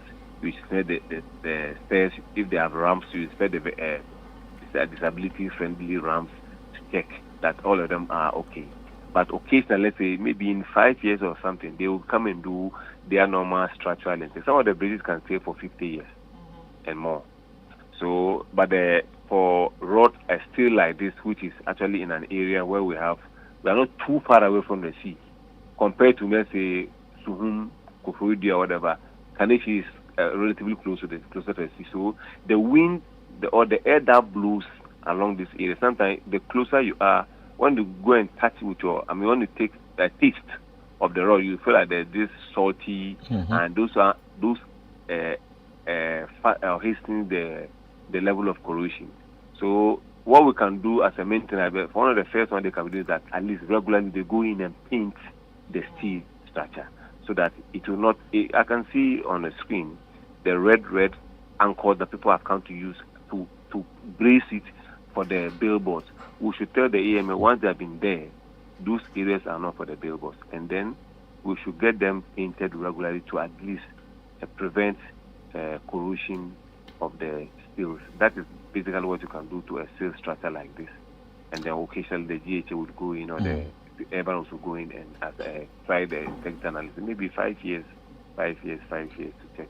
But when there's any external aggression, let's say when a vehicle has gone to hit it, no matter how strong the bridge is, once it has been impacted by a moving truck, a low bed, or a excavator on a low bed and other things, then immediately the engineers will go in and assess the level of impact. It can be 1 year after it's been constructed, but once that impact is felt, they now have to conduct the structural and technical analysis to get the bridge to be sound for the pedestrian or those who are using the bridge to be sound to go across it for their daily activities within the area. Mama, before you take leave of us, now the AMA has said that within the next 2 months, the renovation exercise will happen. Do you think that the 2 months is too much, or it's okay? And secondly, with this kind of bridge, which was constructed in the 1970s, 1979, do you think that is outmoded, or is a bridge that can still be renovated and can still be put into use? Yeah, so it has actually gone through some renovations before. Like I said, the last time I spoke on this, I don't recall the year, but it's like 7-8 years, I'm sure. And it was renovated. It was renovated in 2009, 2015 as well. 2009 and 2015. That's right. So I think maybe I said 7, 8, maybe that was about 10, 11 years. So I am sure that that's the beauty of a steel structure.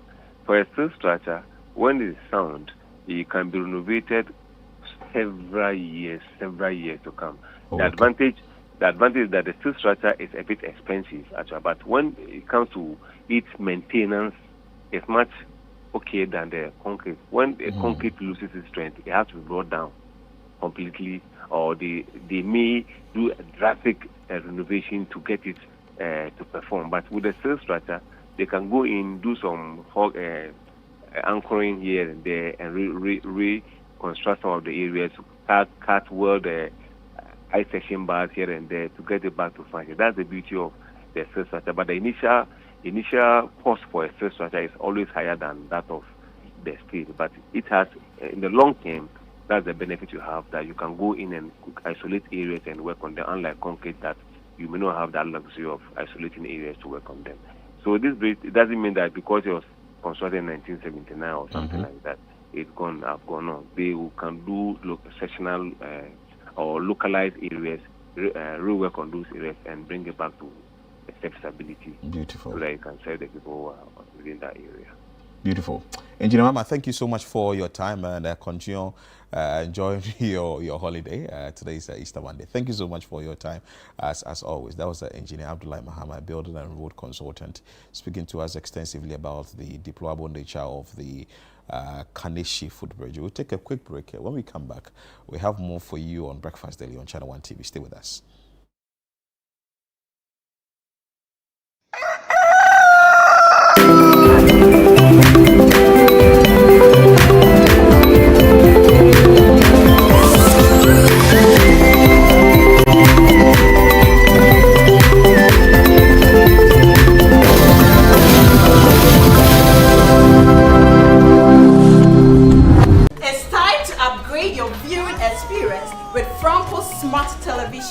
Enjoy full HD and 4K Ultra display for clearer pictures, brighter colors, and smarter features. From our 32-inch screen, perfect for your bedroom, to 55, 65, and massive 100 inches for your living room or office. We've got the perfect size and quality. For retailing and bulk purchasing, call the numbers on the screen or visit our website at www.francotrading.com. You can download the Franco Trading app on Google Play Store or Apple App Store. Franco Television, we've got the perfect size for every room. Franco, home of quality television. Great taste starts with the finest ingredients: wheat flour, milk, eggs, and a touch of cinnamon. Crafted with care for the authentic Ghana Achomo experience. Enjoy tasty, crunchy Mini-Me Achomo anytime your day needs a reset. Mini-Me Achomo. Taste the fun. Grab yours now. This advert is FDA approved. How may I help you today? We'd like to open a bank account.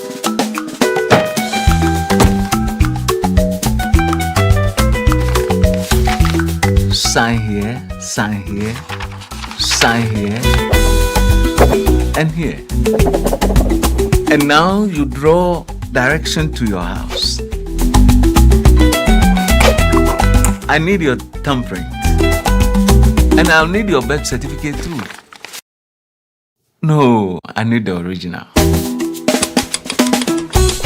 A lot has changed since you bank like this. So have we. We've made it easier than ever to open an account online and bank on the go through our mobile app, online banking, and more. EcoBank, a better way to bank your way. Sign here, and here. EcoBank, the Pan-African Bank.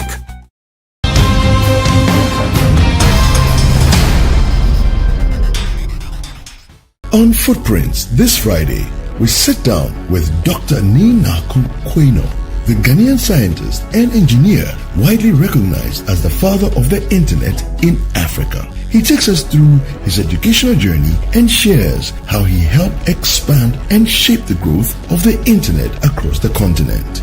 A level, you had physics A, mathematics A, yes, please. Applied maths A, yes, and then chemistry B. Yes. Jesus Christ. I mean, really, the person who helped a lot was more like Rollins than many people. Rollins? Yeah. With policy direction? Policy direction, meaning that he said, and Mr. Pepra was the minister then, and he said, this is value-added service. Yeah. So while we are going to change the regulation, you can still proceed. What do you make of generative AI and the way it's invaded every space? Oh, me, I think it's good and healthy. It's good? It's good. It's supposed to be disruptive. The internet was disruptive, but people found their way, isn't it? That's correct. So this one too will be disruptive. Yeah. The things which, can best be done by AI will be done by AI. There's another element coming after the AI, which has to do with being able to solve certain kinds of problems much, much quicker. Wow. Than we could solve them today. So beyond AI, there's quantum. There's quantum computing and communication. Quantum computing is coming. So if you thought that AI was an explosion, wait till you hear about. In fact, AI needs quantum. Footprints airs on Fridays at 7 p.m. with a repeat on Sundays at 5:30 p.m. only on Channel 1 TV.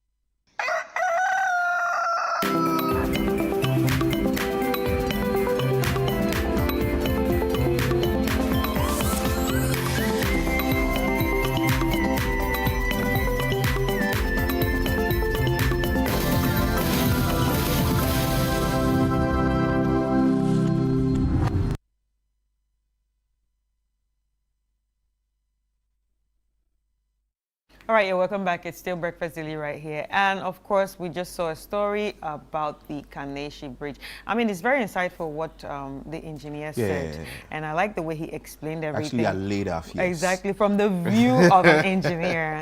Aesthetically, it's not pleasing. But structurally, it could still hold, And he actually also made mention of the fact that the steel bridges stay a lot more for a very long time than the concrete ones. So if it's being constructed well, whether it's constructed in the 60s or the 50s or whatever it is, once there is routine maintenance, it can actually hold it for a very long time. And I think that's what we are missing here, the maintenance part. Because like he said, someone should have noticed that it's deteriorating. Someone should have noticed when the steel or whatever, or the iron starts sticking out. Scary though. It is scary. Have you used it before? No, I haven't. You haven't? I just see it.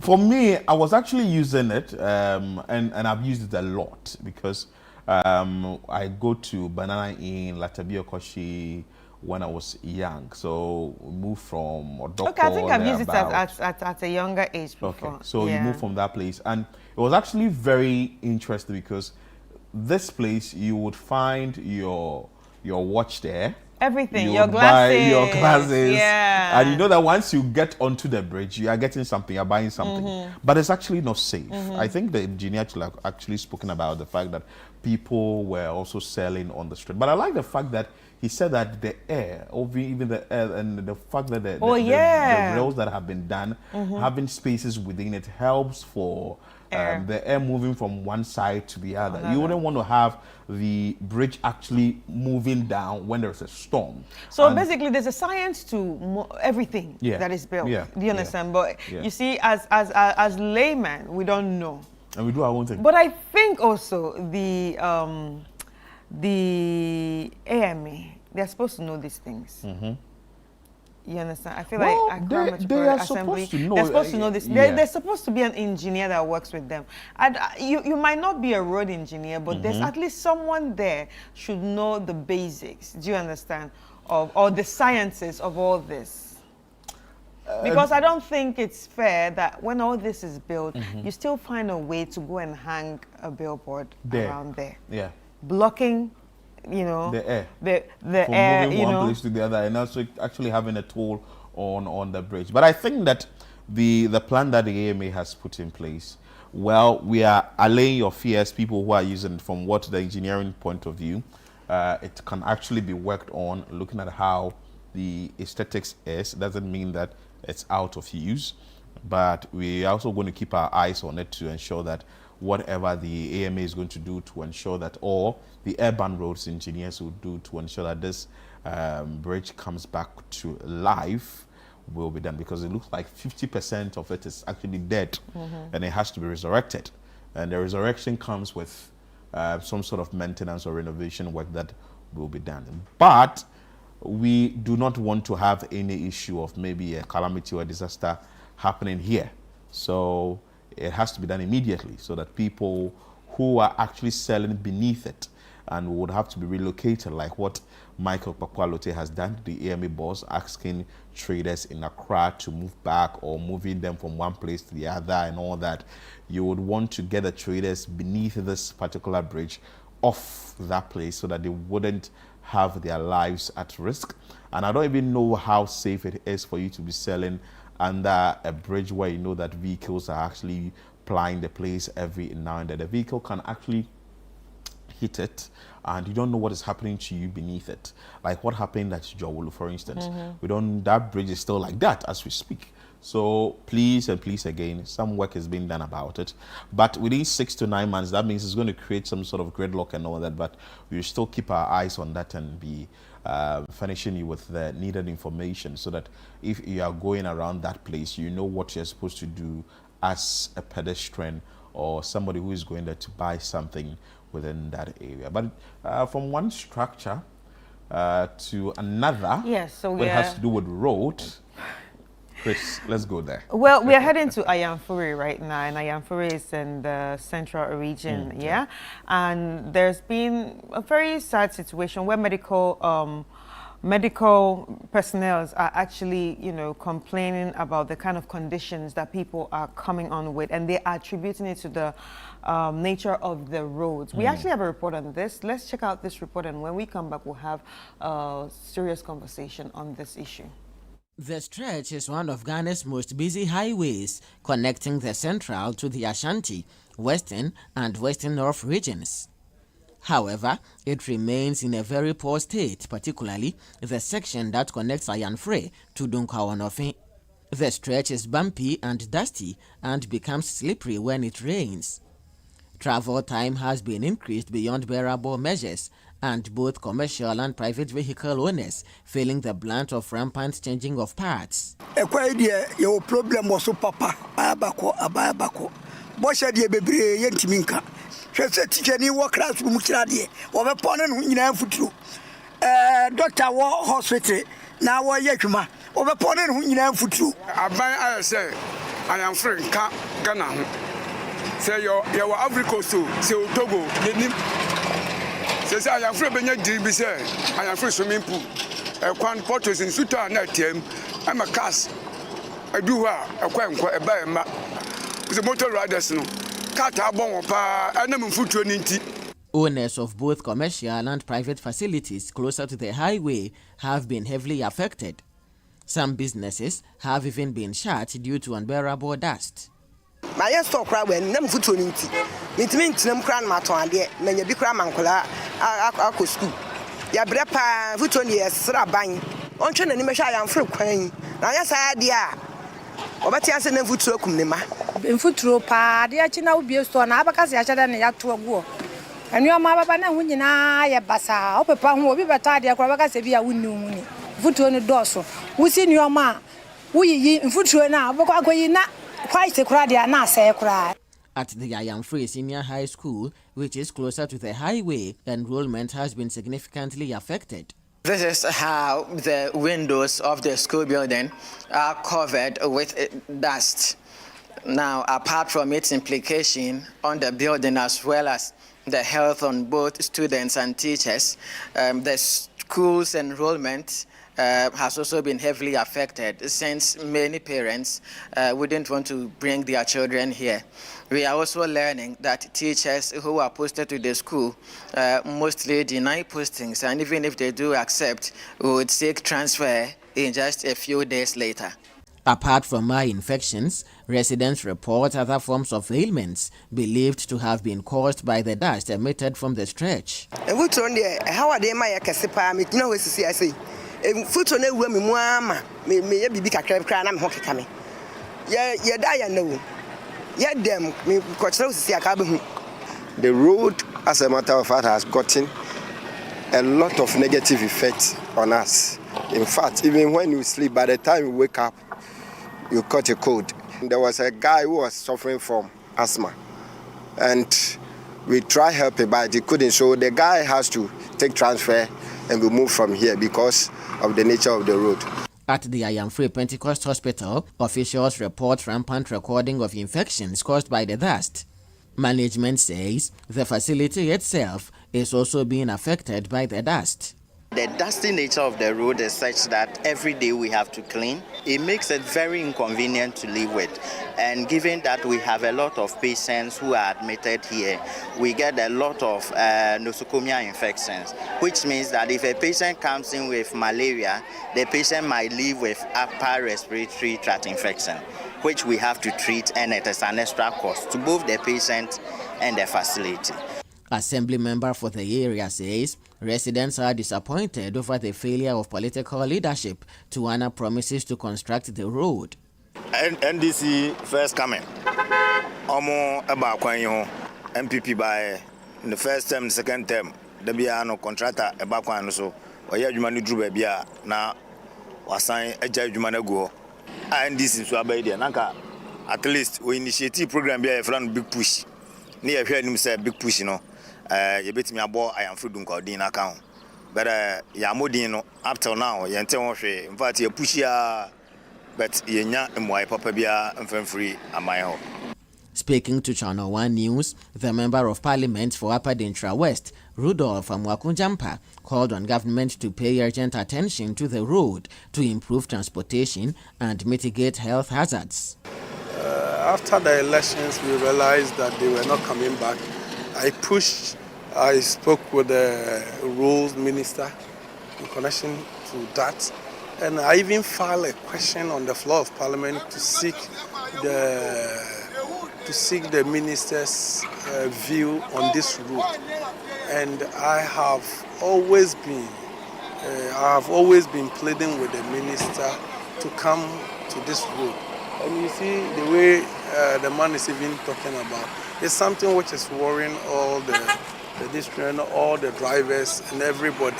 And then we have, what the minister told me was they were going to mobilize funds for the car cost people to come on the road. But you can see, you can go to the site. Now they've packed all their machines out of the site. They are no more even at their yard again. Too many unkept promises so far as the construction of this road is concerned. Residents say its situation is having a negative impact on their lives. For the Channel One newsroom, I am Akwesi Yado. I am Free, Central Region.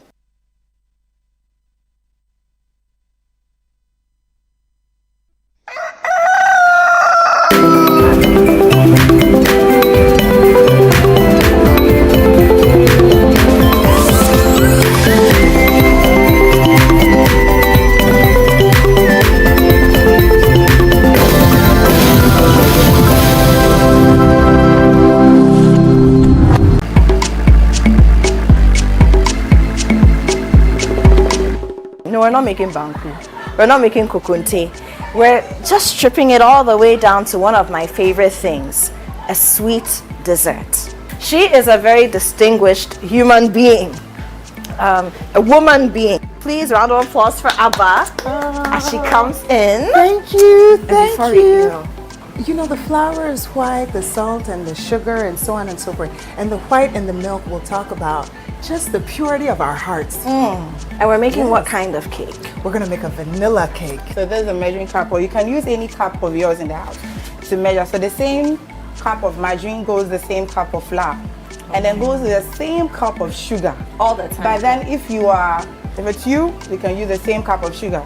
But any other person, kindly use half because it becomes sugary. So it's Hollywood.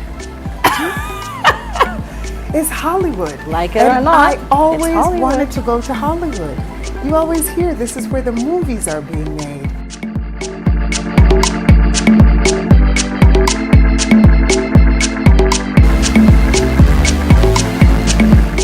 There's vanilla ice. Barley's wish us happy birthday. Ice baby. Oh, happy birthday! Ice baby.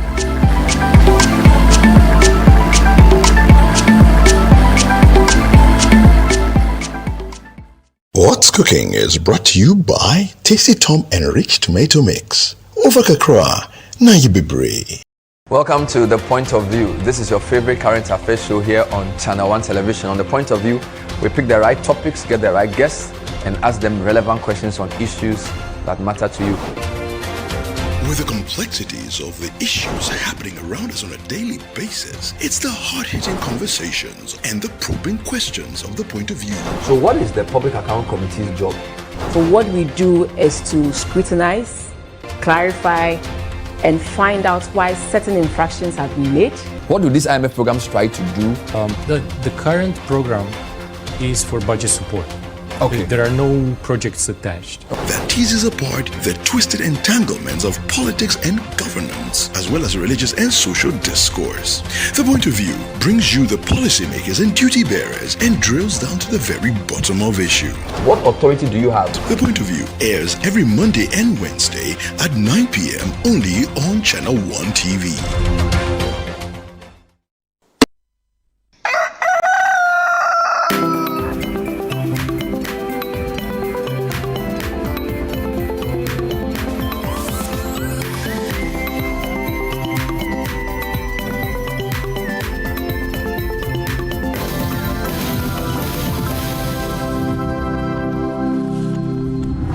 All right, so that was a report from Ayamfuri by our Central Regional Correspondent, Akwesi Ado, and it's about the situation of the road and the problems it's causing health-wise.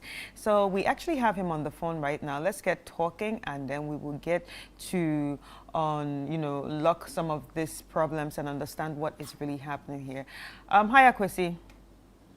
Hello, Grace. How are you? Happy Easter. Oh, yes, I'm fine. Okay, let's get straight into the conversation. Akwesi, you were on that road. Can you give us a vivid description on how it felt being on the road? It's really a battle. Flying that particular stretch. I wish it's just about. Akwesi, your line is breaking. Maybe he has to reposition himself. Yeah. Are we good? Yes. You can go on. Okay. It's really tough flying that particular. We are still having an issue. If you're using an earpiece or you're connected to something, maybe you'd have to disconnect and use the phone's mouthpiece. Okay, so let's try this. Better. Yes, this is far better. Yeah, go ahead. This is better. Yeah. Okay. So this is just about 14.5 or approximately 15 kilometer stretch from Dunkaonofe to Ayamfre. And this is a very important highway because it links the central region to the Ashanti region and then the western region as well as the western north region. So if you face southward, it means that you are heading to the western region. That is where the Amemfi East District is. And then when you face north from Ayamfre, you are heading to Dunkaonofe. That is the Upper Dentra East Municipality in the central region. Then if you head straight again, you are hitting the Obuasi area. That means you are heading towards Ashanti region. Now at Ayamfre, if you take a turn to your right, you are going to Biaso, and then you hit Bibiani, which is in the western north region, through to other areas like Teshiri also, and then the like. So it's a very big mining activities are conducted in the area, And so we have these haulage trucks flying the route from morning to the next day. And it's really become uncomfortable using this particular stretch, particularly for residents of the area who rely on public transport. Because by the time you journey from Dunkanofin to Ayamfrey, your shirt would be looking as dirty as you've never worn. But it's very unbearable.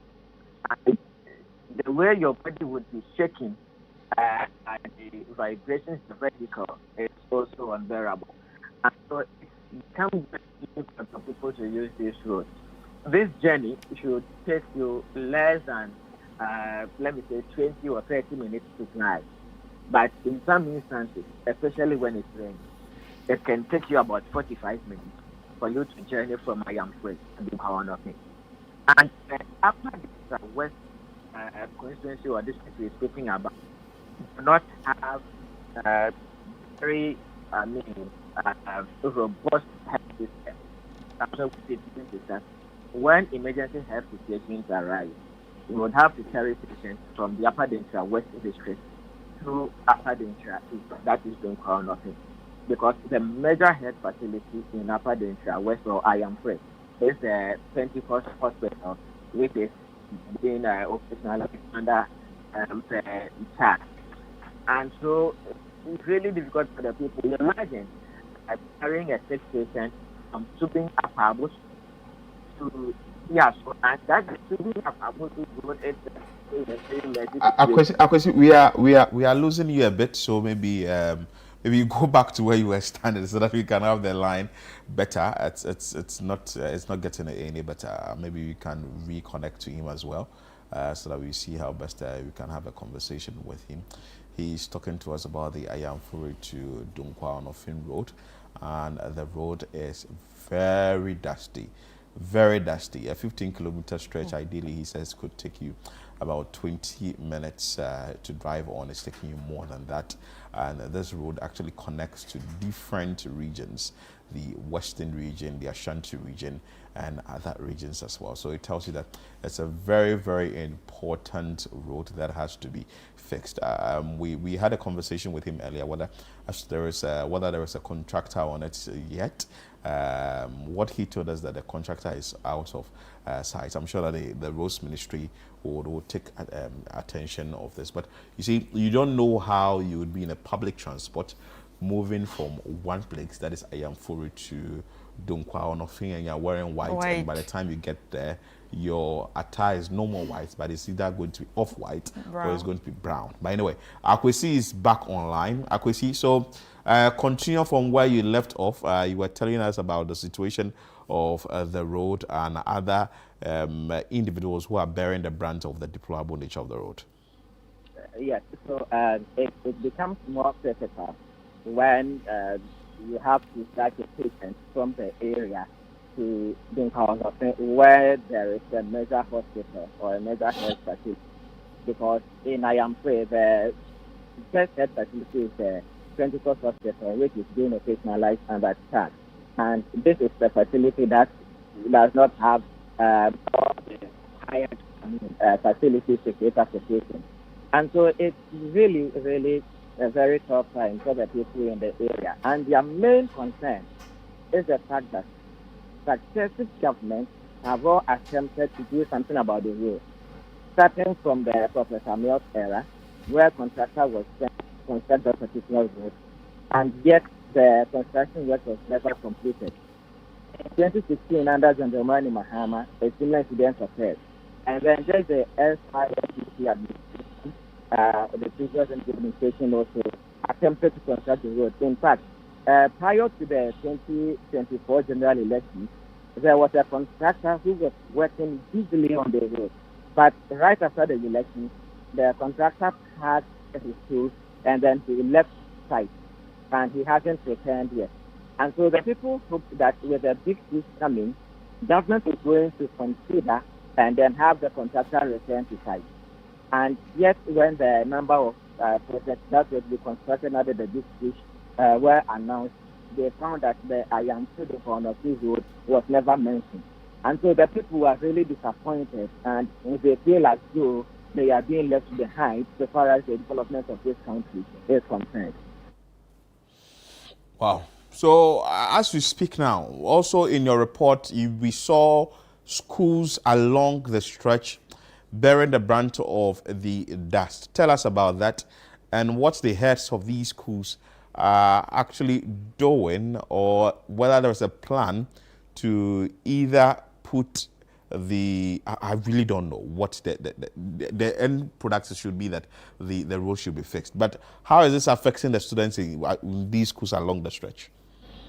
So now, the most important thing for school authorities at the Ayampu Senior High School is to protect the health and safety of both students and the teachers.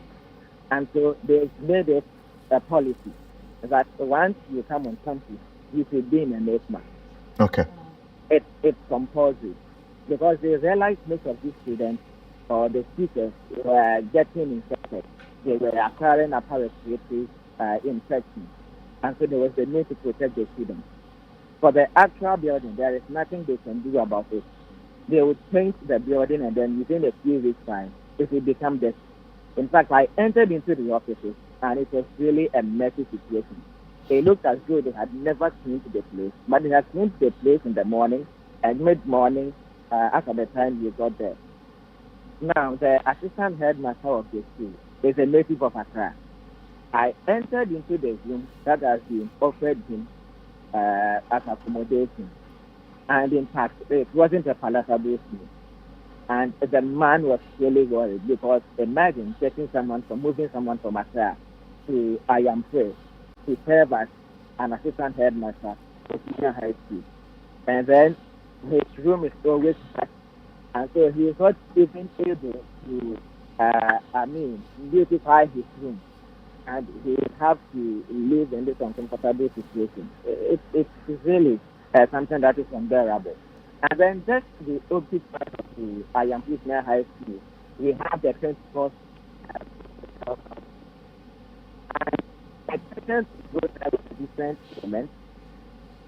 By the time he is treated with that ailment, he might have acquired upper respiratory infection. And so the number of weeks or the number of days that patient is supposed to be at the ward would have to be extended to ensure that he or she is treated from the upper respiratory infection. And so this is really a crisis that needs an urgent attention. And so what the people are demanding is an assurance from government that, okay, we are speaking to the contractor, and within this period, he's going to return on site, and then work within this time frame to ensure that the road is actually constructed, just so it would save people from this kind of uncomfortable situation we are in.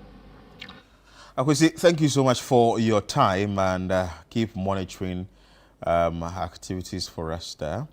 And this is a very serious issue that demands attention, because you wouldn't want to go to school and instead of you breathing in fresh air, you are actually breathing in dust, and you would have the upper respiratory diseases, and you now go to the hospital and you're now battling with that. And secondly, too, you also made mention of the fact that successive governments have tried to do something about it. So you had the Professor Mills's era, may he so rest in perfect peace. Then you had the Mahama one.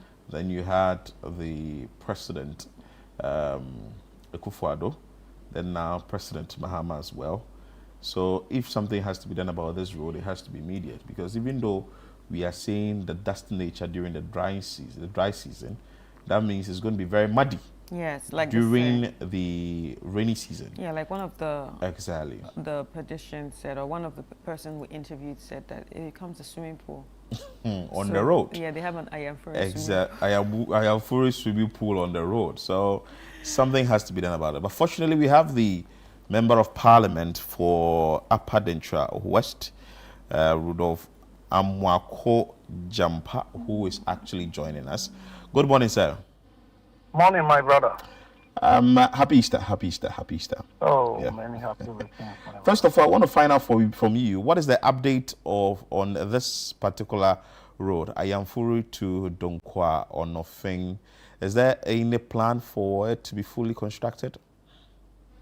Yes, my brother. Let me first of all say good morning to your viewers and your listeners. I'm happy today you're having this topic to be discussed. That is Ayamfuru Donkwa Road.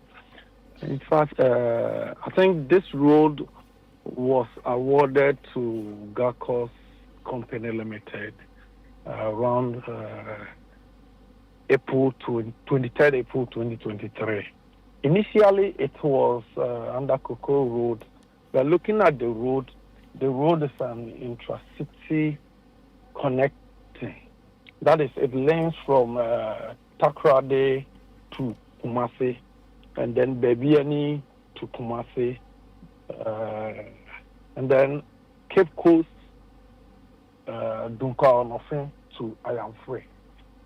So it links about 3 major communities. And when you look at this road, it's a road that a lot of traders use this road. So earlier on, it was under a Cocoa Road project. So when Nana Addo Dankwa Akufo-Addo came around April 2023, the then Transport Minister and then the DC of the area, Richmond Kodia, and myself pushed that they can change the road, the contract for us. So the then road minister, Amakwata, and the deputy road minister, Jalula, they did a major work on it. They made highways people also came on the road and assessed the road.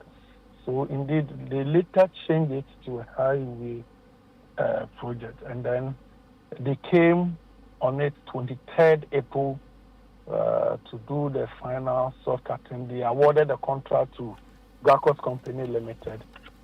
They've been on the road. In fact, if you know the area very well, from Ayamfuru to Donkwa, there were a lot of curves and hills on that stretch. So the contractor did a major work on there. Removes all the curves and a lot of grounds work that they did. So in between that time, the contractor has been on the road. So getting to the December 2025, that the contractor said that they are short of money and they needed some funds to get back. So we were also trying to push more funds for the contractor. But unfortunately, we lost. The NPP lost during that election. So the contractors were still on the side. They packed their machines there. I remember earlier last year, I asked the Minister for Roads question on this same road. And then the assurance was they were mobilizing funds for the contractors to get back to site.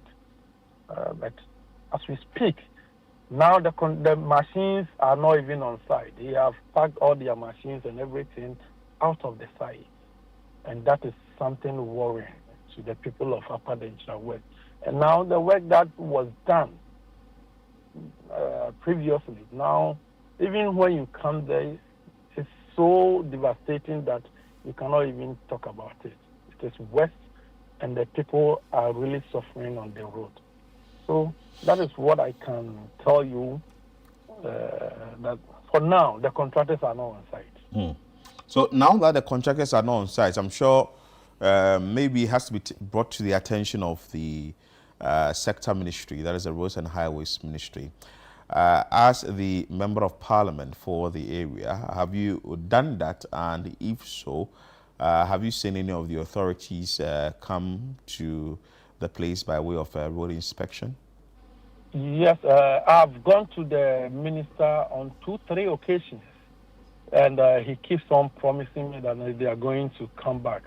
And I think the last time the regional minister came, they came to visit the King of Dentra.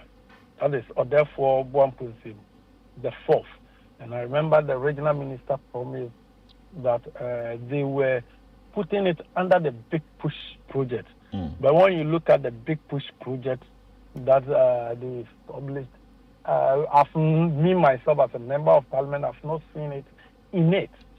Even though the road minister promised that the contractors will come back to site, what I always tell him is, I'm just pleading that he allowed the contractors to come back to site, else the nature of the road as we speak is very bad, and it's not good. It's not the best for us at all.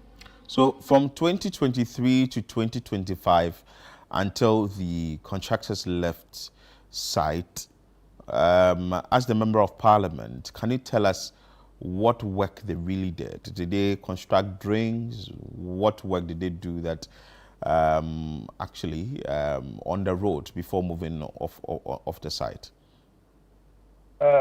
Before they were moving on the site, they have done most of their drain works and then the earthworks. In fact, I am not an engineer, though, but then anytime I visit the contractors and I speak with them, trying to also assess how far the work has been done, and what they were telling me was that the rest is just for them to get some funds so that they can put the quota or the asphalt on it. So that was what they were waiting for. But with the drains, I think most of the drains were done. The major bridges were also constructed. So it was left with few works to be done to put the quota on it. Wow. So as we speak now, from December 2025 to April 2026, nothing has been done on the road. Nothing at all. They've not done anything on it. Myself, before the contractors moved out of sight, I used to go there because their machines were on their at their place. So I used to visit them every day just to see how far things are also going, whether they've also received some payment. And I remember I went to the Ministry of Finance and they said that they were also mobilizing something for the contractors. So I went to see Honorable Kwame Abuja again, and I pleaded on his behalf. He knows very well about the road. So he even told me that he came to the site, even though he didn't call me when he came to the site. But what he said, it means that he has visited the site, he has come to the area and see, because he said things that whether the engineers or the highway people came, or he told me that he has come to the site himself to see what is going on. So he is going to also mobilize something for the GACOS people to get back to site. And that is what I've always been pleading with him to do for me. Because, my brother, you see, I always don't want us to make like road issues political. To me, you see, it's something that is dear to the people's heart. So if we turn out to make it political, it's the people who loses. Okay. Even though it's affecting us too.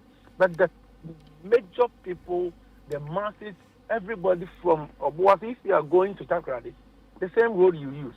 If you are going to Bebiani Bekwai from Obuasi, that's the same route you use. If you are going from Takoradi to Bebiani, you come and use the same road. Now, the both sides are using that stretch, even though they don't go to Dunkwa. But then if you are coming from Cape Coast, and you want to go to Baby, and it's the same route that you use. So look at the number of people, look at the traders who are using this road. And it is so dear to the heart of the people that if it is done, no matter who does it, it's for the benefit of the people. So I just played with the government that because previous government started it, let us continue with it. We don't have to leave it. When we leave it there, the kind of deterioration that will come, if the contractor comes back to site, we are going to incur more losses, more costs than the actual contract sum. So the earlier we do it, the earlier we organize ourselves well and get the contractors back to site, the better for all of us, better for Ghana, better for the people of Upper Denkyira West. Thank you so much, Member of Parliament for Upper Denkyira West, Rudolph Amoako Jampa there, telling us what the issues are on the road and pleading with the Roads and Highways Ministry to take attention to that particular stretch, the Ayamfuri Dunkwa Onofin Road. And I'm sure the Roads Minister is actually going to take note and going to work on it.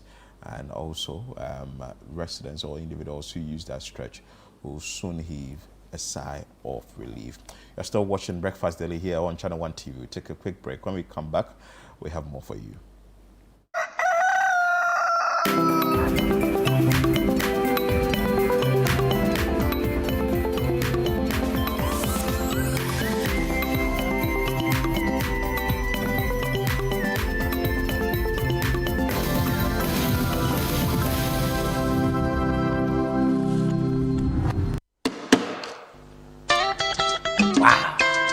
This is 1998. I can't believe I'm turning 50. When I look back, all that I can remember is all I've been given. Life, friendships, family, and dedicated fans. And I still have a seat in a beautiful industry, enjoying the opportunity I've been given to serve Ghana. I'm made in Ghana. But check this out. Channel One TV says they want to celebrate me. They say I'm a good example. Is it true? For my 50th birthday, I'm going to build a pediatric emergency center at Menchia Hospital. That is why all these young and vibrant celebrities are coming out to Class 233 on the 18th of April to come so that we throw this amazing white party together to raise money for that hospital. Kwame Eugene, Kidi, Kimpaluta, Amrado, Miss B, Sister Fia, a free year, Kwabna, Talent, Abiana, Akwabwa, Abochi, Brothers, Raskuku, Adina, and another friend of mine, Andy Dusty on the 1 and 2s. He is not young. 9 p.m. till you are tired of listening to great music. I know that Channel One wishes that they could bring all of this excitement for free, but because we are trying to build a pediatric emergency center at Menchia, please be happy to pay 1,500 for VVIP and 1,000 cedis for VIP. See you there.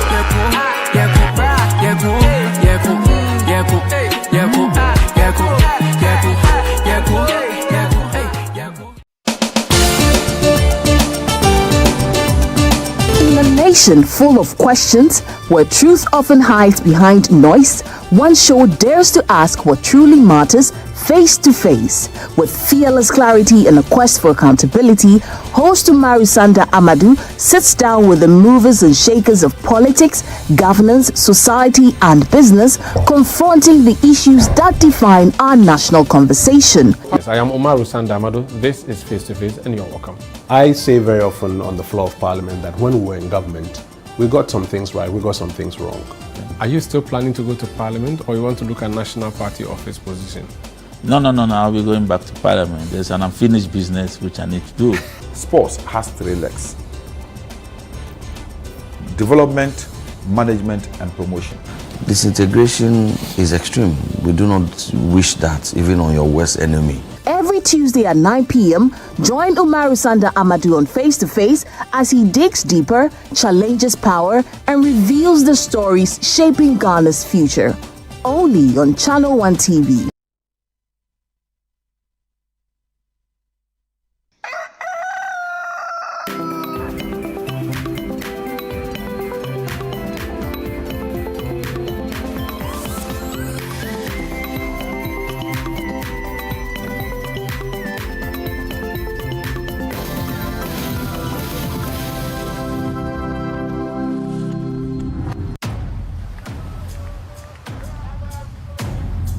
What does this day bring, Ata? Sun all day. Actually, my app says it's going to rain at noon. Sun. Rain! Sun! Rain! Listen, I am going to buy my own boats. Who is with him? Give me my fish. Hey, you! Down here in the bucket. Me? Do you see another old man looking at me? Stop talking and go back to being a fish. Come and dead me. I will. If I jump out of this bucket, I will slap you with my fish. Slap, slap, slap.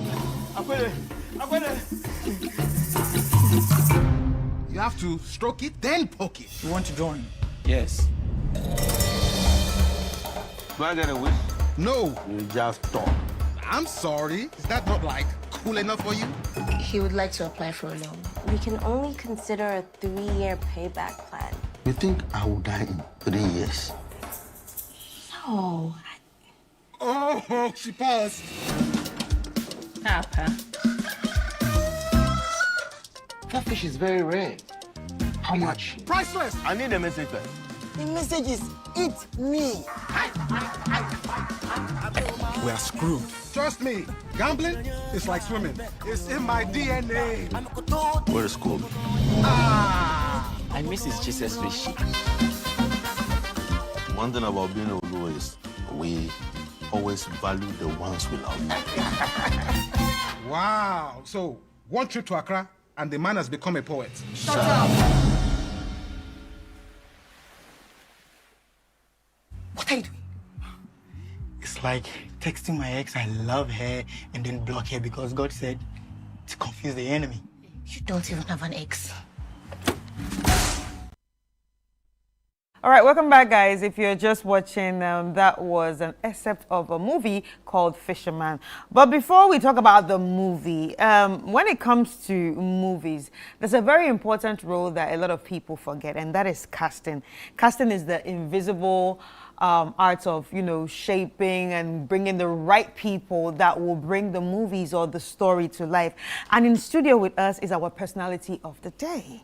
And his name is Mauko Kouadji, who's a casting director and the CEO of MK Casting. Hi, Mauko. Hello. It's been a long time. It's been a very, very, very long time. I was checking, I think maybe 2 years. Or yeah, more. I came to your place. But how's everything? God is good to us. And in these 2 years, a lot of things have happened. A lot. You've won a lot of awards. Is your name Mauko or Mauli? Mauko. Yeah, yes. Mauko. Yeah.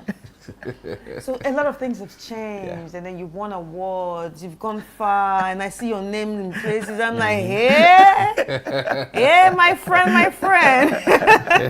But how are you? I'm good. Yeah, so we just watched an excerpt of a movie called Fisherman, which has won different awards. Yeah. And obviously you are responsible for this casting. That's First of all, tell us what goes into casting a movie. I know a lot of people have come to you in Ghana and from abroad. Anybody that even wants to do international movies, they all come to you and everything. So what goes into casting?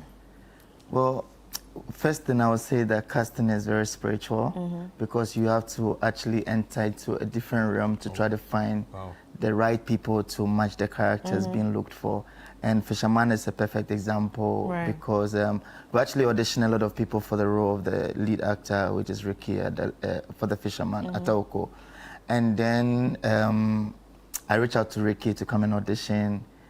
He gave me excuses, but I kept reaching out to him.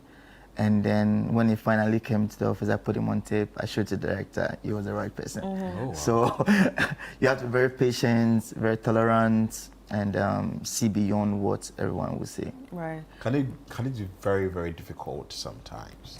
Because maybe you have a script and you know that you need a particular person and you're not getting. Has that happened to you before? Yes, it has. And To me, maybe there's a project I work which is called Out of the Village, which was Ibrahim Atta was in it. This particular character I was looking for, I thought I found many options, but the director said no. Oh, and then so the director has a final say? Yeah, the director has a final say. Oh, wow. And then he said he wanted me to play the part. You? I said no. He kept saying it, I kept bringing options, and then he spoke to the producer, Danny Dama, and then he said, if he says do it, then do it. Then do it. Because I didn't want to act. I've been acting for so many years, but I decided I want to actually rely on casting. And yeah, so at what point did you realize? Did he cast the fish as well, fisherman? How did you bring this fish in? How did you even get the fish talking? Well, the fish, I didn't cast the fish because that's the props department. Okay. But the person who did the voice, yeah, we did cast the person, wow. yes, from Nigeria. Oh, nice. Yeah. Wow. Well, that's very interesting. So, at what point did you realize that, you know what, I don't want to be in front of the camera again. I want to do this casting business. And why did you get into it? Did you feel like there was a gap in when it comes to casting movies in Ghana?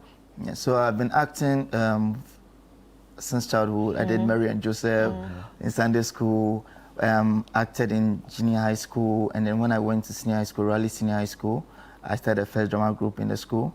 And then from there, I went to Eagle Drama College to study film acting, which is Juliet Asante School. Nice. And then went for auditions here and there, and then I came in contact with Panji Anof, who I started working. I even did art director for him for so many years, and then eventually I was supposed to audition for Beast of No Nation. I couldn't get opportunity. I went several times, but it was always packed. And then eventually they needed someone to help with kids. So Panji recommended me to the producer, and the producer reached out, and then when I went, we spoke, and then I found them a lot of kids, and then they asked if I would stay on the job.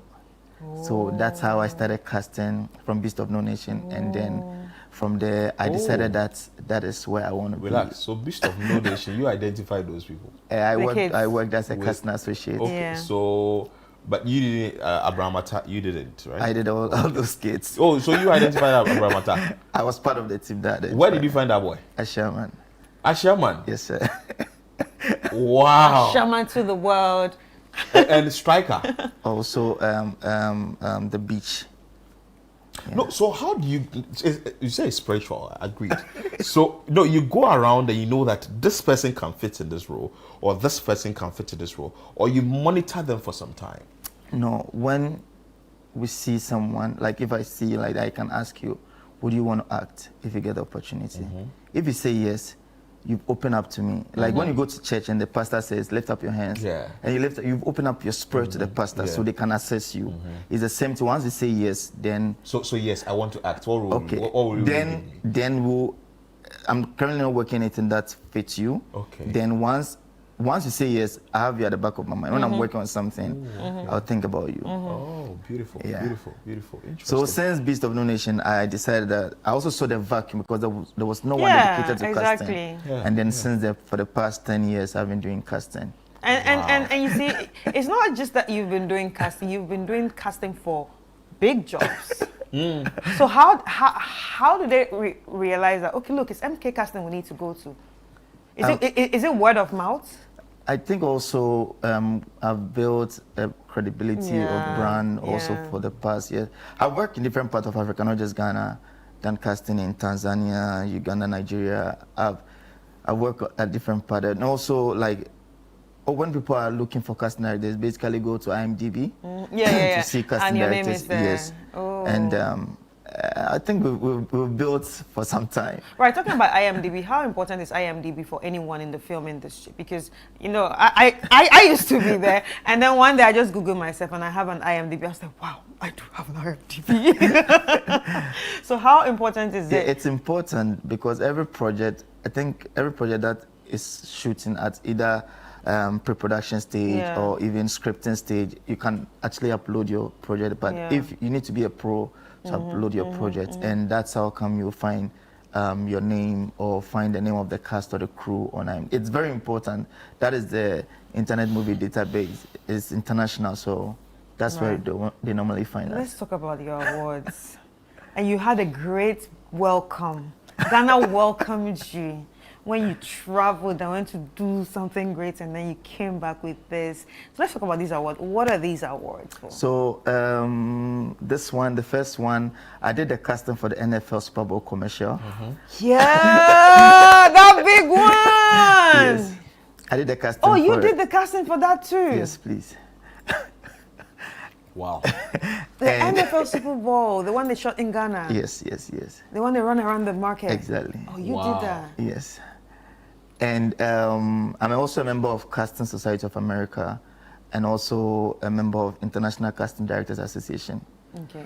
So I mean, it's a long process to be a member of those institutions. So there is an award scheme for casting directors globally, and I submitted the NFL Super Bowl commercial for the first time I joined the institution, and then they did the awards, and then I won the first one. Wow. So for 40 years, no African has ever won it, and I'm the first African and Ghanaian to win it.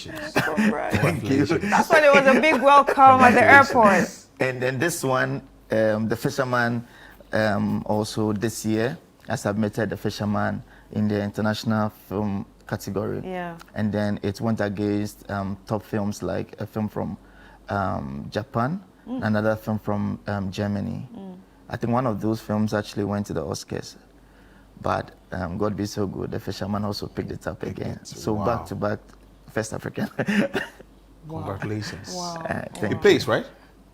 It pays, yeah. Yes, it pays. When you do international films, yes, but you know this man. It pays. But the local films, I've done some local films. I did Azali, I did Side Chick Gang, I did Aloe Vera. Oh, you did Side Chick Gang? Yeah. I did Nanakuto. I've done quite. Oh, he's quite busy. Oh, he's quite busy. When you go to his place, they'll put a camera in front of you to read this. Yeah. I've done a couple. Oh, wow. Interesting. Read this, do that. Yeah. So he takes it very seriously. So when you look at the film industry in Ghana, okay, apart from you, do you think there's a vacuum when it comes to casting? I think there's a big vacuum. Very big vacuum. And, because we see people acting parts that they don't fit. Yeah. And how does that make you feel? When I see it, I get sad sometimes, and I feel like it could be better. But, you know, the culture of mentorship is kind of dying in Ghana, and people either feeling big to be mentored or don't want to be mentored. They want to go on their own route. So, I mean, I've done it so many years, and I'm willing to actually mentor people who are interested in casting. Wow. Yeah. So casting for film and maybe casting for an art, are they two different things? Yes.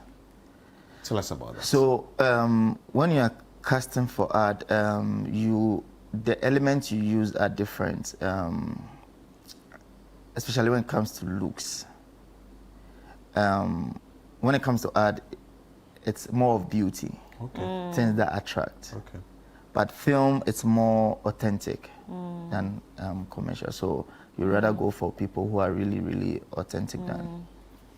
And also, you see, when you are doing commercials, they always want to see the best, the beauty. It will be difficult for them to use something rough for commercial. So you always look at. So do you do commercial too? Yeah, few. So the NFL is one. I also did one for Woodin some time ago. But my major is film and television. Oh, wow.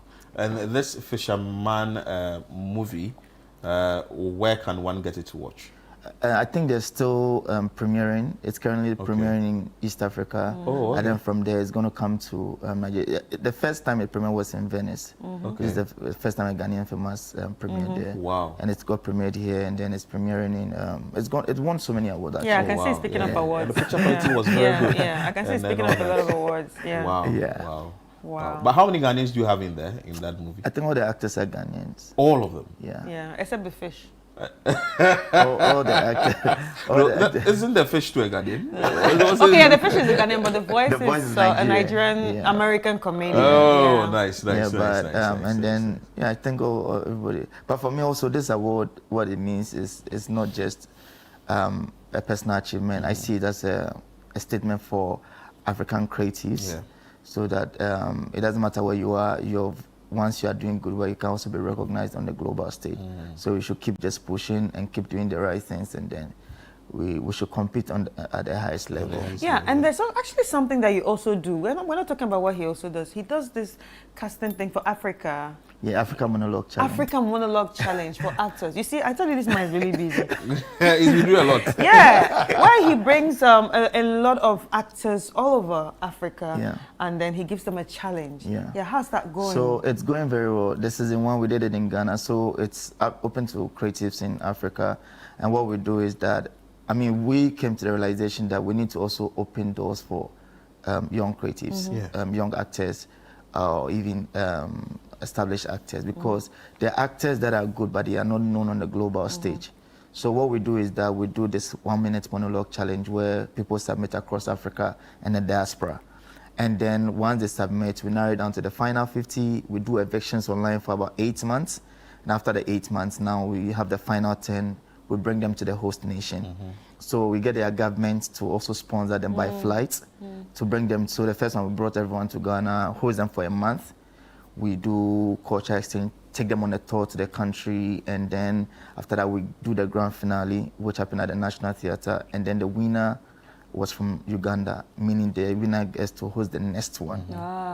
So the next edition was hosted in Uganda under the Office of the President and then the Ugandan Communication Commission. Oh, wow. We also did the same process, narrowed the final 10, brought them to Ghana, and Ivory Coast won. Oh, okay. So the next one is going to Ivory Coast. It's supposed to be happening in Ivory Coast, but government challenges because of their election, and then they are still. So we are bringing it back to Ghana, which is the headquarters. So we are bringing 10 countries. So there's an American, there's someone from Senegal, Ivory Coast, Nigeria. There's a Ghanaian, William. There is Benin. There is Cameroon. There is actually I can't remember everything, but that is what we are doing, just so that, and we are doing this in partnership with the African Prosperity Network, and then National Film Authority, and then also the Casting Society of America and the International Casting Directors Association. They are all partners, because we also want to make sure these casting directors globally can see these actors and probably use them for whatever they are doing. So it's going to be in September this year. That means if you want to be an actor, you should go through this man. Of course. So you have to be going to him. You have to be texting him, "Hi, sir. Anything for me?" It's difficult because like there are people that have auditions with me since I started casting and they haven't been cast. Wow. It doesn't just come like that. It's not easy. And people are angry with me. Some people say you have your own people, but I don't have my own people. It's the director who made the final say. So for me, I can only put you in front of the director. If the director says no, there's nothing I can do. But what's more important is that you have to keep pushing. Keep showing up. If you give up, someone will replace you. So that's why I keep telling the actors, if you don't come, someone will come, and we will find, and the film will be shot regardless. So I think you just have to keep showing up. How long does it take for you to do casting for a particular movie? Say Fisherman. How long did it take you to say that now we are set for this group and we want to give to the director, that we proceed from there? If the budget is good, it can take up to like 3 months. If the budget is good, but sometimes the budget is not good, so they limit us to 1 month, and then we have to be very quick about it. Some people reach out to me, "Oh, I want this person." And I said, I don't work like that. I even have to read the script because I need to make sure the value of the script matches with what my value is. And also, if I'm talking to an actor, I can tell the actor that this is the project, this is what is going to, and then I can't just say, "Oh, this is the actor." No, it goes through a certain process. So it's a lot of work, like reading script. I have so many scripts to finish reading, timelines, but do you work with a team? Yes, I do. I do have a team that I work with. So you all sit down and then talk about this actor. Okay, yes. do you think it's wow. So we all read I let everyone read the script, and then everyone make their suggestions based That's on... a whole industry in an industry. A whole industry in the industry. In this movie, am I seeing Endurance? Yeah, that's the first time she acted. What role did you give her? So Endurance character, we actually looked for different people, but we had a conversation, and then we thought maybe Endurance would be good. And also, she wasn't difficult. You know, some people, when you are reaching them, they are very difficult to find. And then talk to my manager, talk to this, the manager will not respond. But I think it's kudos to the manager who made it very easier for us to hire her. And when you think about the role, I think she really was a perfect fit. So is it that you have everybody in mind, or what? Because kind of. I don't That's know why it's spiritual. How you be able to settle on God has everyone in mind. No, endurance is in. When you open yourself to the when you open yourself to the Lord, like He said, then He has you in mind. So open yourself to Him. And she really fit the part. Oh, it actually looks it. Yeah. You already know she's acting. This is her first time, and that is what we look out for. People who are very natural. She didn't stress. She played herself basically. Wow. but is it really demanding? Is it demanding in the sense that you need a lot of time to get this done? Yes. And maybe like you spoke about funds as well. Yeah, it's very demanding because there's no agency system in Ghana, like Hollywood, like you reach out to the agent and say, I'm looking for this, but we don't have that culture in Ghana. So you always have to look for a new person always. Yeah, so I have to sometimes drive around. There was a project I was doing, I was looking for a prostitute. I went throughout the night for about 5 days to find the right prostitute we were looking for. Oh, so you found a prostitute? Yeah. To do what we were looking for. A sex worker. Sorry. Okay. A sex worker to. So I actually went to different joints. And she agreed. She agreed. And she was paid well. She was really. She was paid well. She was really good. She agreed to do the job. Yeah. It's an opportunity. I mean, something out of the normal for me, to be it's on also screen. if you can get them out of the street by works like this. Yes. So. And it's a lot of work. Sometimes I go to the bar, sometimes I go to different places just to see who I can Is that why find. you're always quiet? Marco, every time I've met you, this is the first time I've seen you laughing so much. Oh no, you are thinking. No, because this is the first time I'm actually seeing his teeth laughing. Every time I see him, you go to his space, he's always quiet. And I'm like, does this man ever laugh? What more should we expect? It's the work. Any expectation? Yes. So currently we are casting a project called The Kismet, which is shooting in Nigeria. We are casting actors across Africa and the diaspora. It's going very well. And then the Africa Monologue Challenge, which is very big. We are having a good partnership with certain people, and I'm very excited about it. It's going to blow. Wow. It's impressive. Like to think of whether there's a casting industry and it's spiritual. You're supposed to be thinking about it. Open yourself to them. I like the way he said, open yourself up to me. So one day, that means if Chris says that she will act, you could think. He has it. Like, I said we there on WhatsApp. How far? Anything? Okay. Obviously, you know that I was in that industry. I was really in that industry until this transition, but I still have love for it. Come and and if you're thinking of a macho, don't worry, I've seen him. Interesting. Yeah. Thank you so much, Malcolm. But I think our film industry also needs a lot of support. We can't do it without government, and I'll continue advocating for the film industry. Advocate the government to look at us. We are a very important tool so far as the country is concerned. I've said it and I'll say it again that when the president addressed the UN and he was mentioning tools for reparation, he left out film, which I wasn't happy about because there is no, not to make a mistake, but the one way to actually send a message is through visual, and that's what film does. So I think we should take it very, very important. I don't think, like, America was built on Hollywood. Everything that they wanted to do, they used Hollywood. So I feel the government should use us. We are not just good for only campaigns or raising funds. We are good for to send And if Ghana wants to talk about Kwame Nkrumah, we can do. They've done Mandela. Have you seen any film on Kwame Nkrumah? No. That's true. It's government supported. It's not just an individual who says that they want to do it. It's government. Government has to deliberate about it and use the film, even to talk about the 24-hour economy. Yes. Talk about everything that they want to talk about. They have to use the film industry.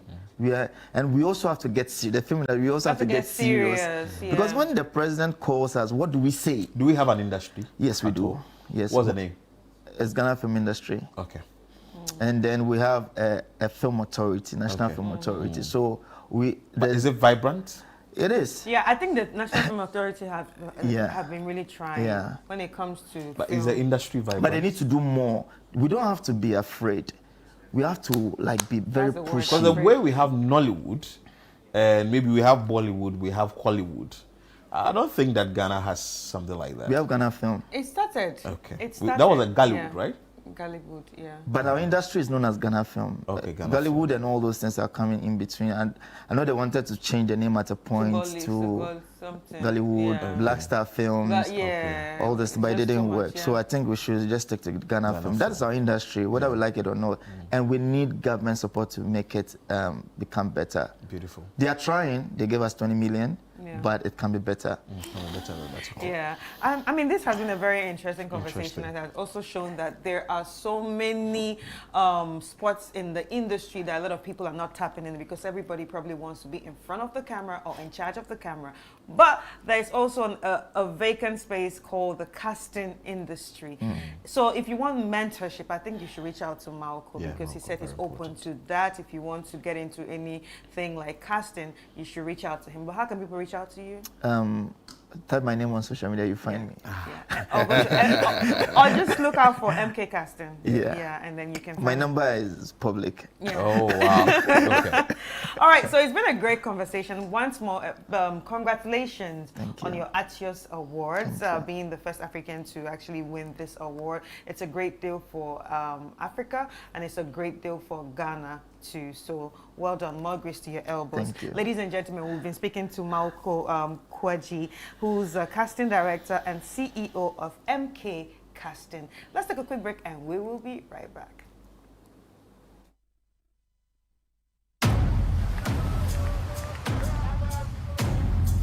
What does this day bring, Ata? Sun all day. Actually, my app says it's going to rain at noon. Sun. Rain. Sun. Rain. Listen, I am going to buy my own boat. Who is with him?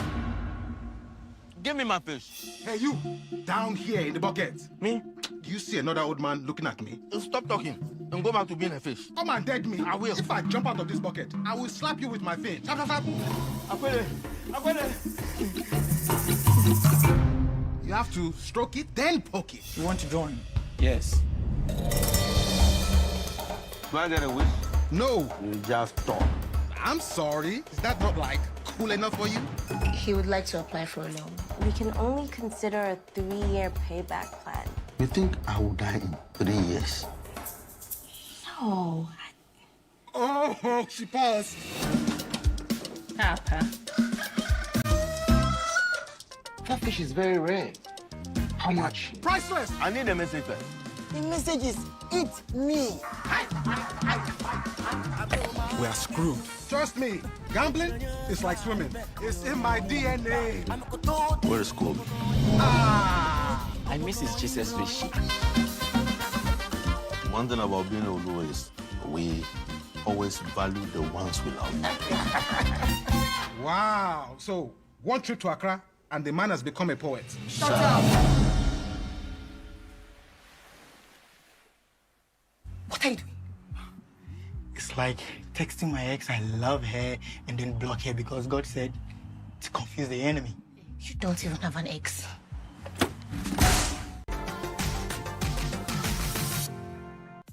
Well, hello and welcome to Entertainment Highlights on Breakfast Daily, proudly powered by GhanaWeekend.com to bring you the freshest entertainment stories today. I am Ni Komete Kome. Now to our first story. The Gomoa Easter Carnival brought vibrant energy to the central region as MP Kwame Asare Obeng, aka A+, led a celebration filled with music, culture, and community spirit.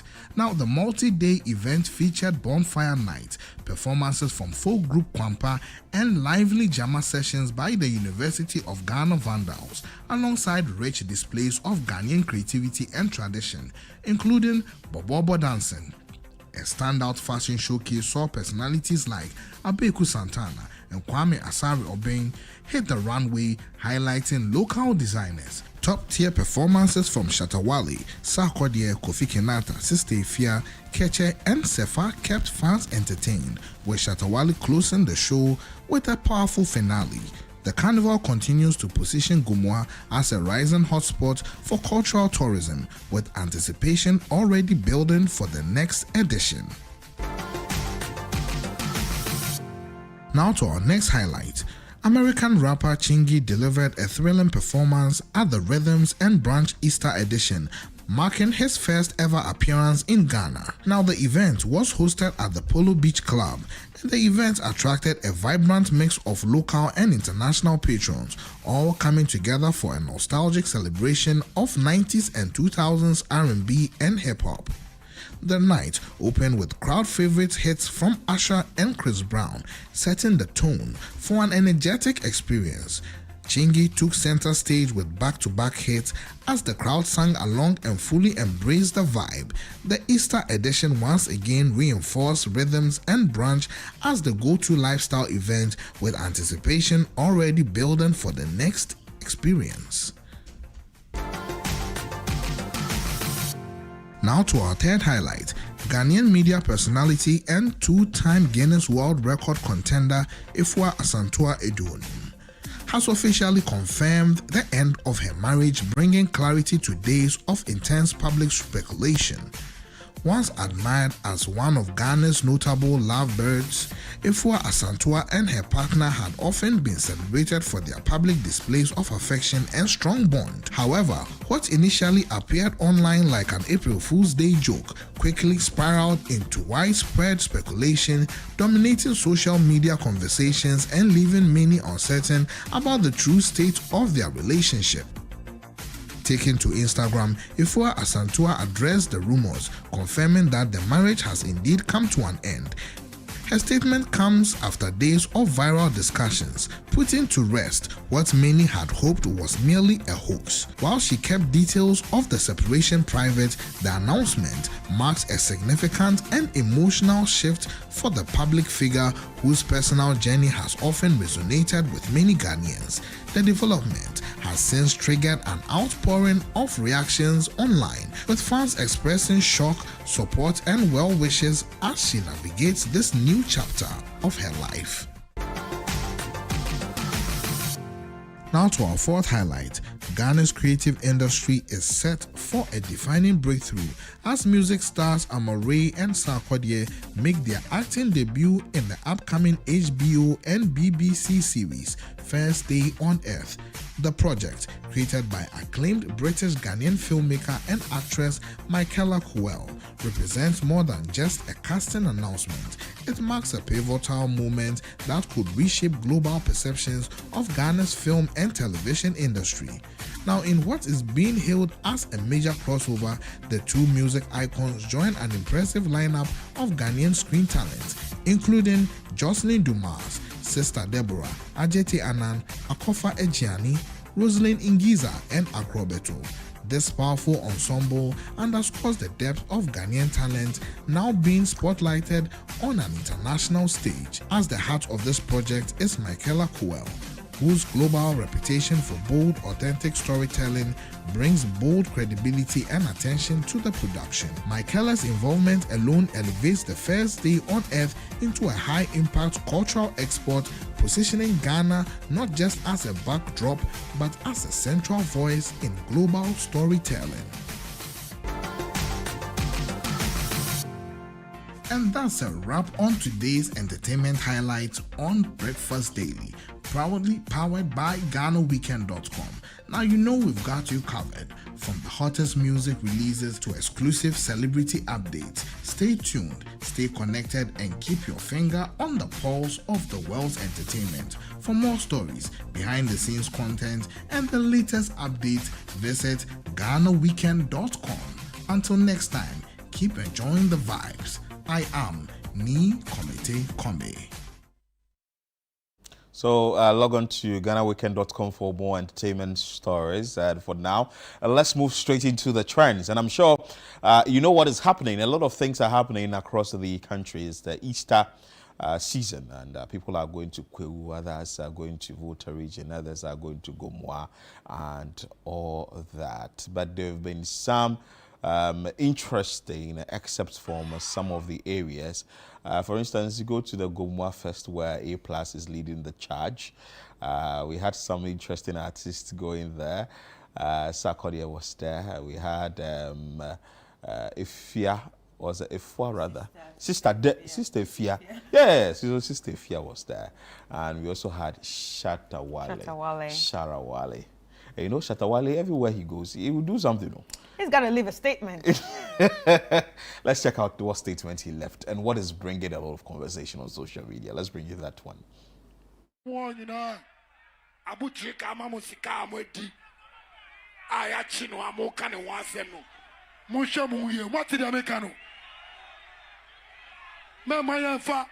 Muka free abu, free abu, free abu, free abu, free. Jumanka, Omega say be a fraud. Obi a fraud wa. Young na ye pesika, ana pesika. Pesika. Pesika. Muka free abu, free abu, free abu, free abu. Munim denti me bo nyumu. Ghana ya tsna siama. Comfort na happiness so. Oh, a young boy. Now you say yeah, baby. My government and our government official. Behind Fabi Metal, so what did they make? So much Abu Trika because of 13,000.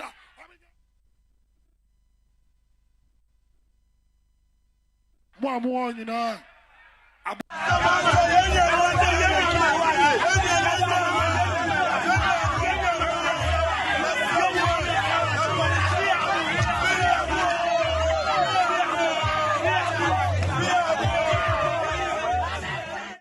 And that is that Sharawale left a statement, and other youth also protested, all asking that Abu Trika should be freed. Well, is this interesting? I'm sure the public space, that is social media, is also buzzing.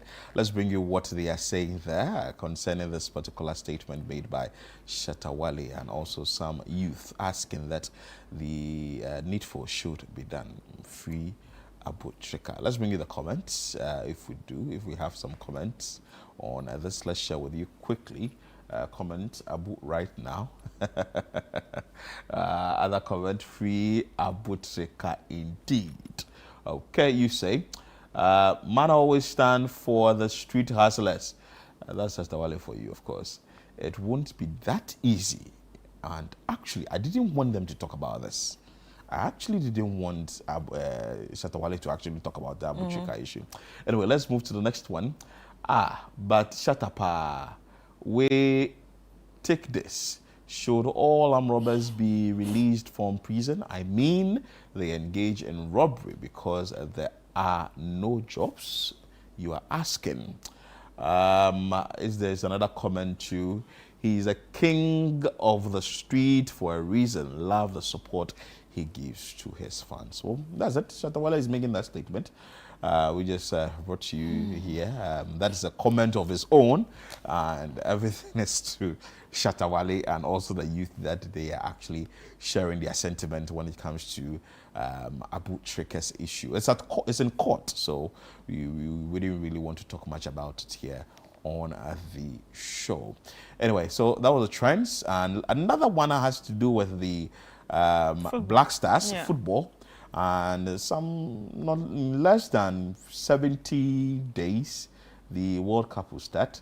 But we soon have the sportsman on to also have conversations with that here on set. But there is also another one coming from the DRIP coordinator, Neelante van der Poel, who was then a deputy sports minister. And he is saying that no local player is qualified to play for the Black Stars.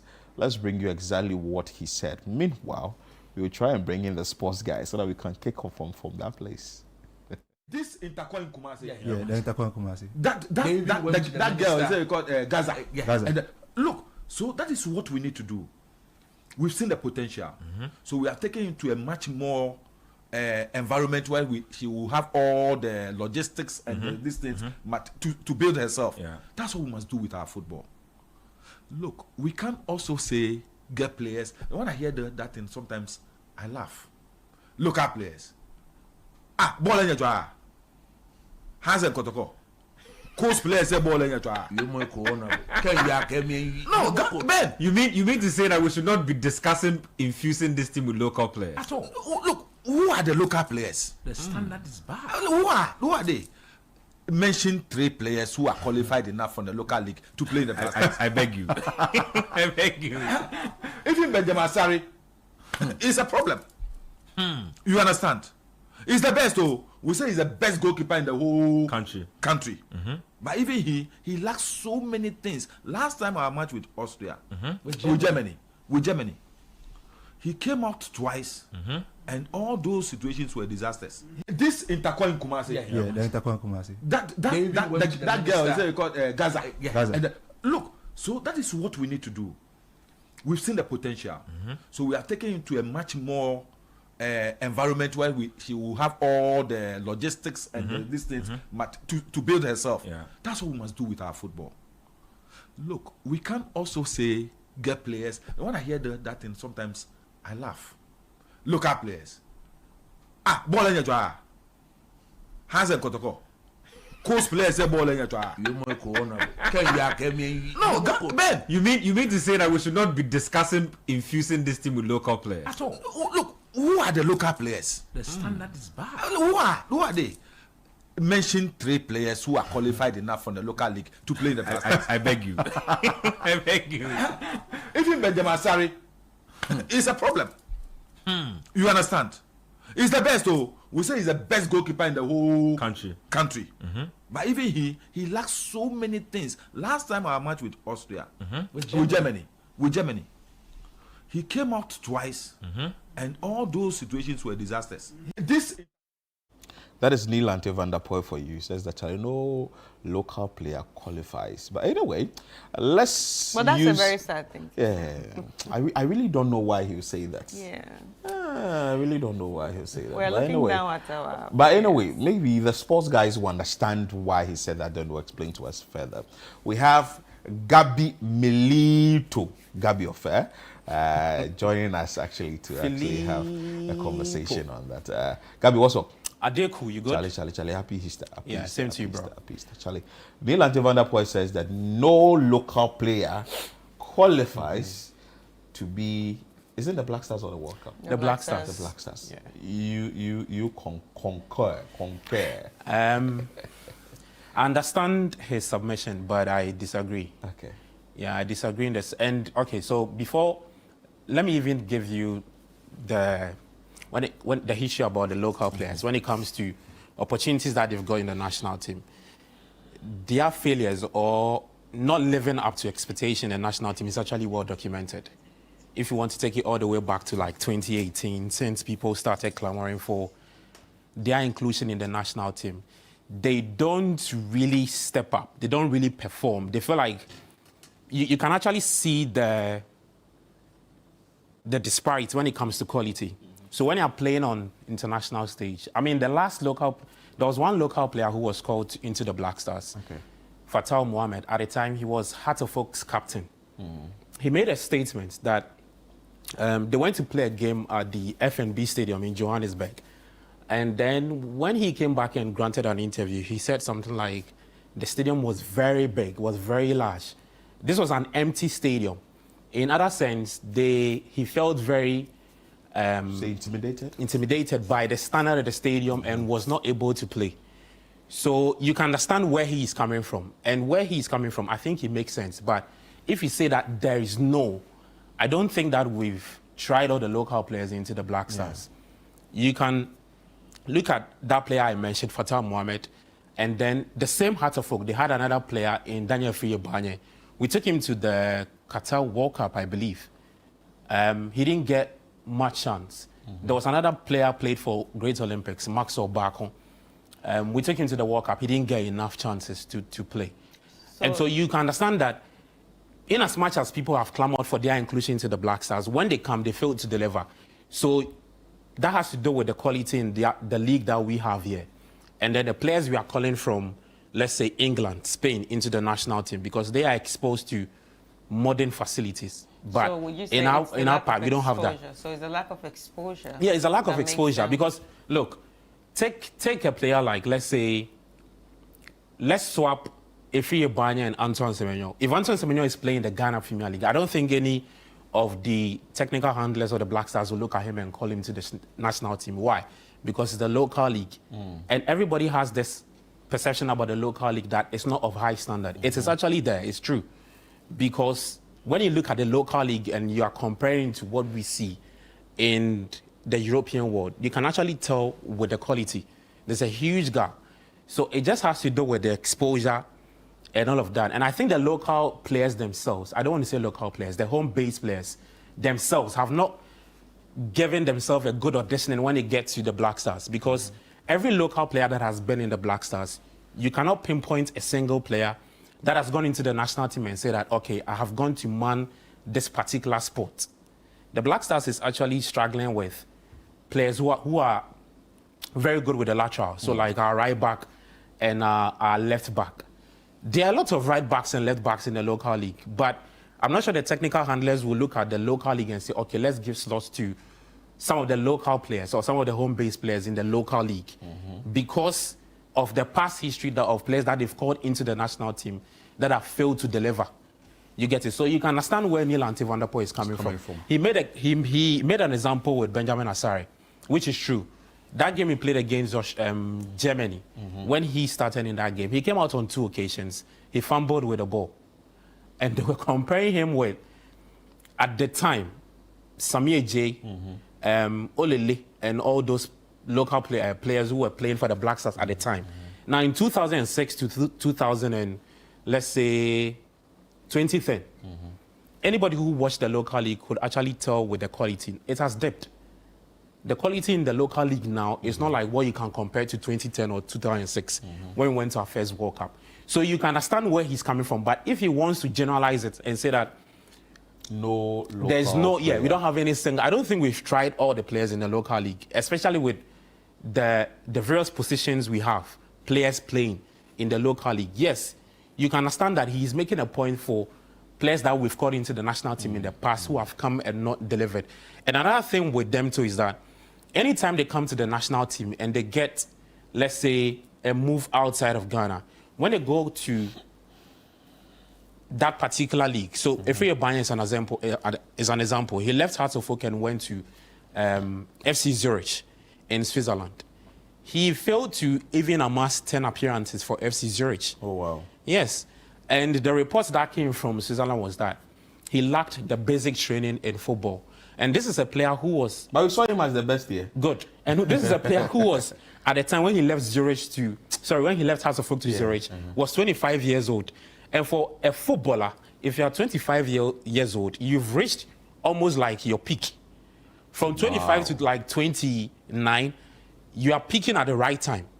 And if a professional football club in Switzerland, it's saying that one of our best talents in the local league in their own country lacks the basic understanding of football, it means we have a problem with what even the coaches here are teaching the footballers. No, but you get the point I'm making. I also think, if you say the basic understanding, are we looking at understanding what football is, or no? So that has to do with like this normal person.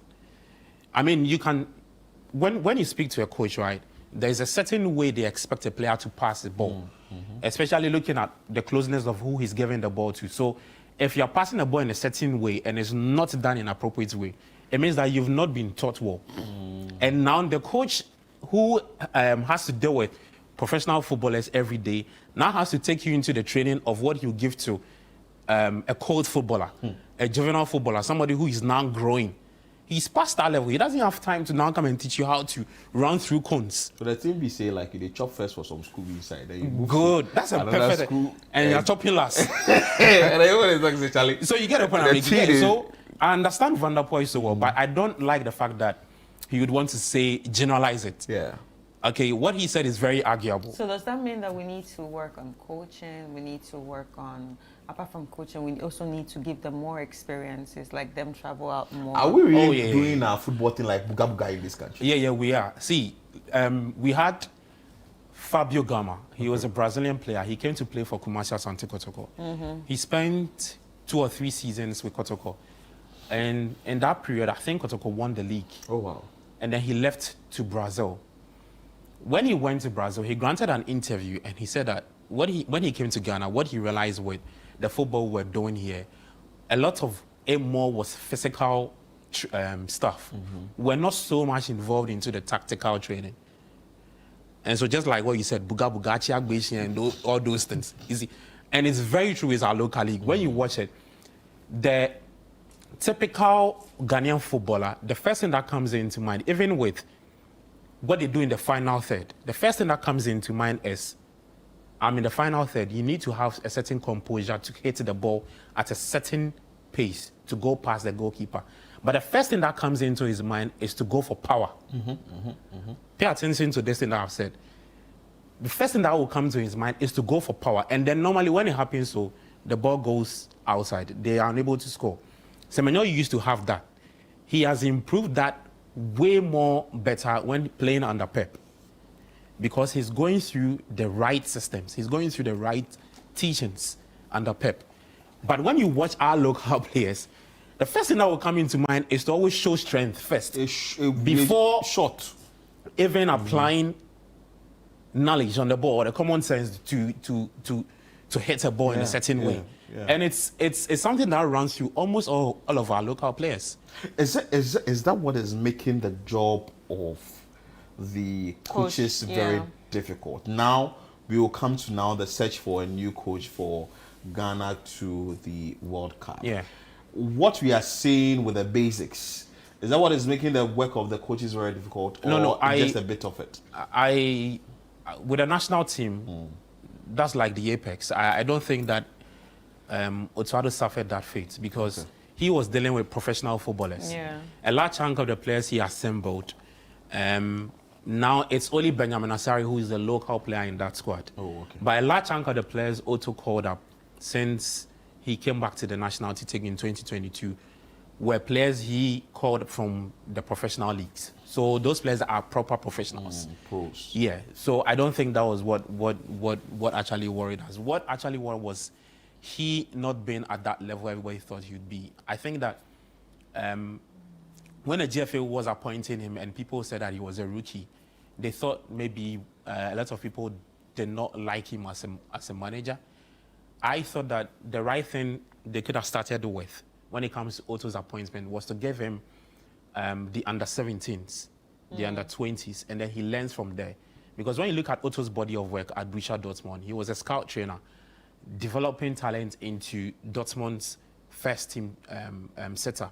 That is what he was doing at Dortmund. And then we brought him into the national team, into the country to give him the Black Stars team. But is Otto the only one to do the job? He has a technical team. Yeah. So can't the technical team also assist him in whatever he's doing? Or he has to take the final decision? Philip, there's a reason why if teams are sacking if they want to change the technical team, they go for the head coach. You know why? Because the final decision lies with him. If I am the head coach and you two are my technical assistant and you give me a report, I can decide what to do with it. You get the point I'm making? Because on the pitch, I would want to see my team play in a certain way. If the two of you are not on the same wavelength with my football philosophy, maybe you have an attacking eye to the way you want the team to play. Chris has a defensive eye to the way the team wants to play. And I also have a blend of you two. And then you keep on telling me that, okay, I think we should play very expansive. Chris says that we should be very pragmatic. That's two different footballing ideas you are bringing to me. You get a point I'm making. And then maybe I want to play in also a different way. This would continue to not do the team any good. Because the team will be playing in maybe my way, and then you think that, given the profile of the players in the squad, I think we should liberate some of the players and allow them to play in an attacking way, which you think that will fetch us results, and then take us to the next step. So there's a reason why they'll sack the head coach and then bring in a new coach and keep the technical team. I mean, the assistant, one and assistant two, or maybe even the video analyst. So right now, we understand Walid has said that he's not interested. And Harvey? Yeah, Harvey Renard. Harvey, yeah, Renard. He's also not interested. Yeah. So what are we doing? Are you bringing Kwesi? He might not be interested too. Yeah, Kwesi Appiah. I think he might not be interested too. Of course. Because of the would way you we... Would you be interested? I think it's because of the way we parted ways with him in 2019. One of the reasons why Kwesi Appiah left was after our round of 16 exit at the AFCON in Egypt in 2019. We lost to Tunisia on penalties. When he came back to Ghana, he granted an interview and he exposed the GFA by saying that they imposed certain players on him. Yeah, political. Which he was not happy. And that's one of the things that actually goes on at the GFA there. And it's also, did it also affect Otto? Yeah, especially with national teams. Yes. In fact, it's not like I am snitching or something like that. Kurt himself, who is the GFA president, sat on national TV and said it to a colleague sports journalist, Gary Al Smith, that when the Black Stars call-up is being made for whether it's international friendlies or competitive games, it has to go through the GFA president to look at a 26 or 23-man squad, and he would choose and pick who should be in the final squad for the coach. Really? Leave the administrative issue. I mean, take charge of the office work and leave the footballing job to the coach. Yes. That is what I led to the sacking of Kwesi Appiah. And because he was vocal, he left. They sacked him. So if Kwesi Appiah is coming back again, I think I would be surprised to see that he comes back to... So and Gabi, fact, who would take that us would to be the that would be his third stint. Like right now, we are headless. Oh yeah, we seriously don't have a coach. We have 66 days to the World Cup. We have 66 days. The last rumor that came up was former Germany coach Joachim Löw, who won the World Cup with Germany in 2014. The GFA said that they were talking to him, only for Joachim Löw to speak to Sky Sports Germany and say that nobody has contacted him. He said nobody has contacted him yet. When he left Germany in 2022, I believe, he's been out of job since that time. He got a job offer from Uzbekistan, but he was not so much interested in their project. So he stayed away from that. The next job that he's been linked to is the Black Stars job. But he says that the GFA is yet to reach out to him. I think if we get him, it fits the profile of the team we have.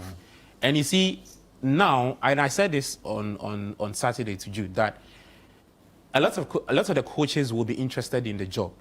Not because the Black Stars is doing so well, but because the Black Stars have qualified to the World Cup. If a coach comes in to take the work, it benefits him more because, one, it enriches his CV. On his CV, he would have it there that he took an African nation to the World Cup. And then, two, if the coach is a top-notch coach, then it benefits us too as well. Because the GFA put out a criteria before when we were appointing Otuado. A number of things they listed, that the coach should be a top coach. The coach should be a disciplinarian. The coach should have 15 years of coaching experience. Otuado did not have any of that, but they gave him the job to do. So this time around, I'm hoping that they've learned from their mistake and they'll bring in somebody who is very top. Kurt said that in the next 1 to 2 weeks, we should have our coach for the World Cup. I think we are done with 1 week, so one more week, and then we'll see who the next coach is. But do you think that the coach is to be blamed? But what of the players? Because I heard Antoine Semenyo. Yeah. He's in Manchester City. Yeah. City. And he scored over the weekend. Scored over the weekend, and even scoring, he got an assist. Yes. And he did the scoring. Yeah. We understand that Jordan is not helping Antoine when they come to the Black Stars. So how then are we going to have our Black Stars being effective? We are saying that because people are saying that you, Antoine, when you come here, you are like, you also said it on radio. He's like day and light. And so Duck and what's it? Night and darkness. So night and day. Day and darkness. So he doesn't give off his best when he comes to Ghana, but when he goes there, he's doing very well. So what I said on radio, it has to do with a lot of factors. One of it is that coaching. Look, there are levels to this thing called coaching. Antoine Semenyo is working under Pep Guardiola. Everybody knows who Pep is. He's one of the finest tacticians in the world. And then he comes to the Black Stars, he has to come and work with Otuado, who is more like a rookie, somebody who is learning on the job. What Otto would tell him at the national team would be different from what Pep would tell him. Because Pep comes in with enormous experience. So Pep comes into sort of like an authority. Yes. Do this. Look, let me tell you something. What I've realized about these modern day footballers is that, one, they play for you as a manager if they like you. And then your tactics will come to bear. If the players don't like you, when they go on the pitch, you can tell them that, oh, Semenyo, when you go play this way, you go on the pitch and do what he likes. Yeah, they are humans. And so if you want to appoint a coach who has got aura. What he's done as a footballer and as a coach, his body of work as a coach speaks for him. He walks into the dressing room, the players in there look at him and say, look, this is not somebody we can joke with. You get a point I'm making.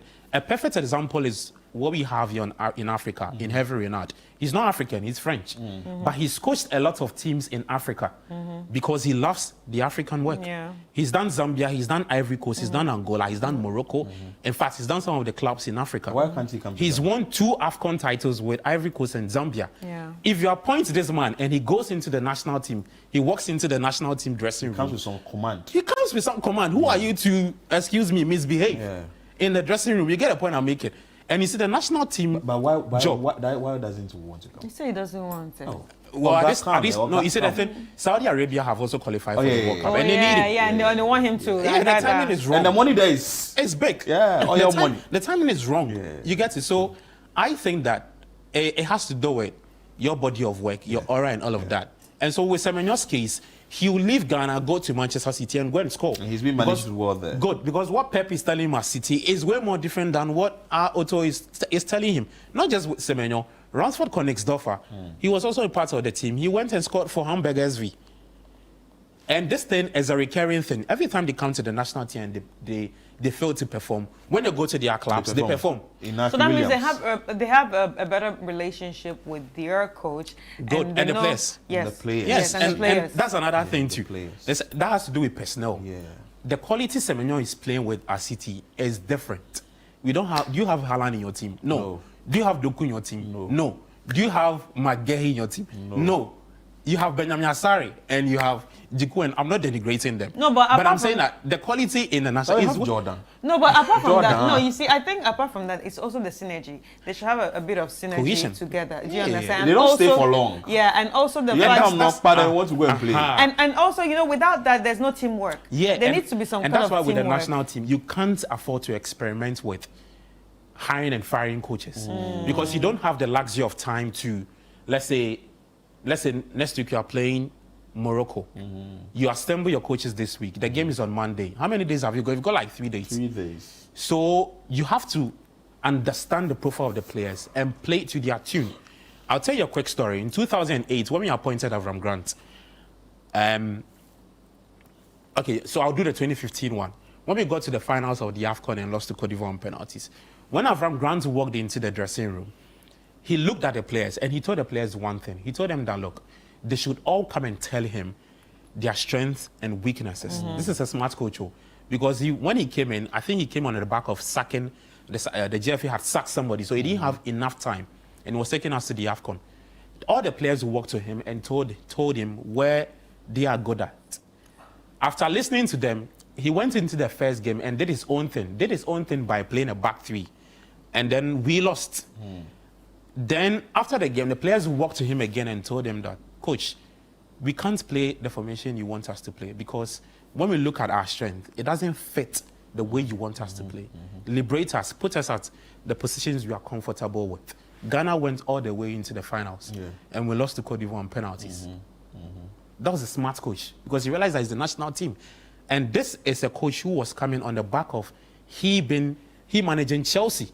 So then again, it takes me to the point I made about your body of work and authority. He managed Chelsea, took Chelsea to the finals of the UEFA Champions League and lost to Manchester United. You get it? So when he walks into the national team, the players look at him and say that, okay, this is a manager who is coached at the top level. But with Otto's case, what is there to show for? Nothing. Nothing. So the GFA cannot afford to get disappointments wrong again. But anyway, so finally, before we go, do you think that we need a coach to just take us to the World Cup, or we need a coach to coach the Black Stars even after the World Cup? I think I can answer this question when I see who you appoint. Because if you are going for Joachim Löw, I think you would want to appoint him for the long term. Long term in the sense that he comes in with experience. He's coming into the national team after having won the World Cup with Germany. So you want to have him for the long term. But if you are bringing in a coach who hasn't got enough experience, maybe you would want to have a rethink after what he's done at the World Cup. It's not like we are going to win the World Cup. The Black Stars... we win. Who said we will win? We can't win the World Cup. Oh, really? Oh, yeah. Like, we need to be honest with ourselves. We will win. When was the last time you won the AFCON? 82. You don't have a current AFCON in the 20s. You don't have in 2000. You've never won the AFCON. Gabi, thank you. Yeah, thank you, Charlie. It's a wrap. Thank you so much for joining us on Breakfast Daily. I am Philip Nilate. Gabi Milito. Gabi Affair was a man on set for us to talk sports. And my name is Chris Carter. Thank you for joining us, and see you tomorrow on a brand new episode. Keep enjoying your holiday. Easter Monday. Let's meet at the beaches. Yes.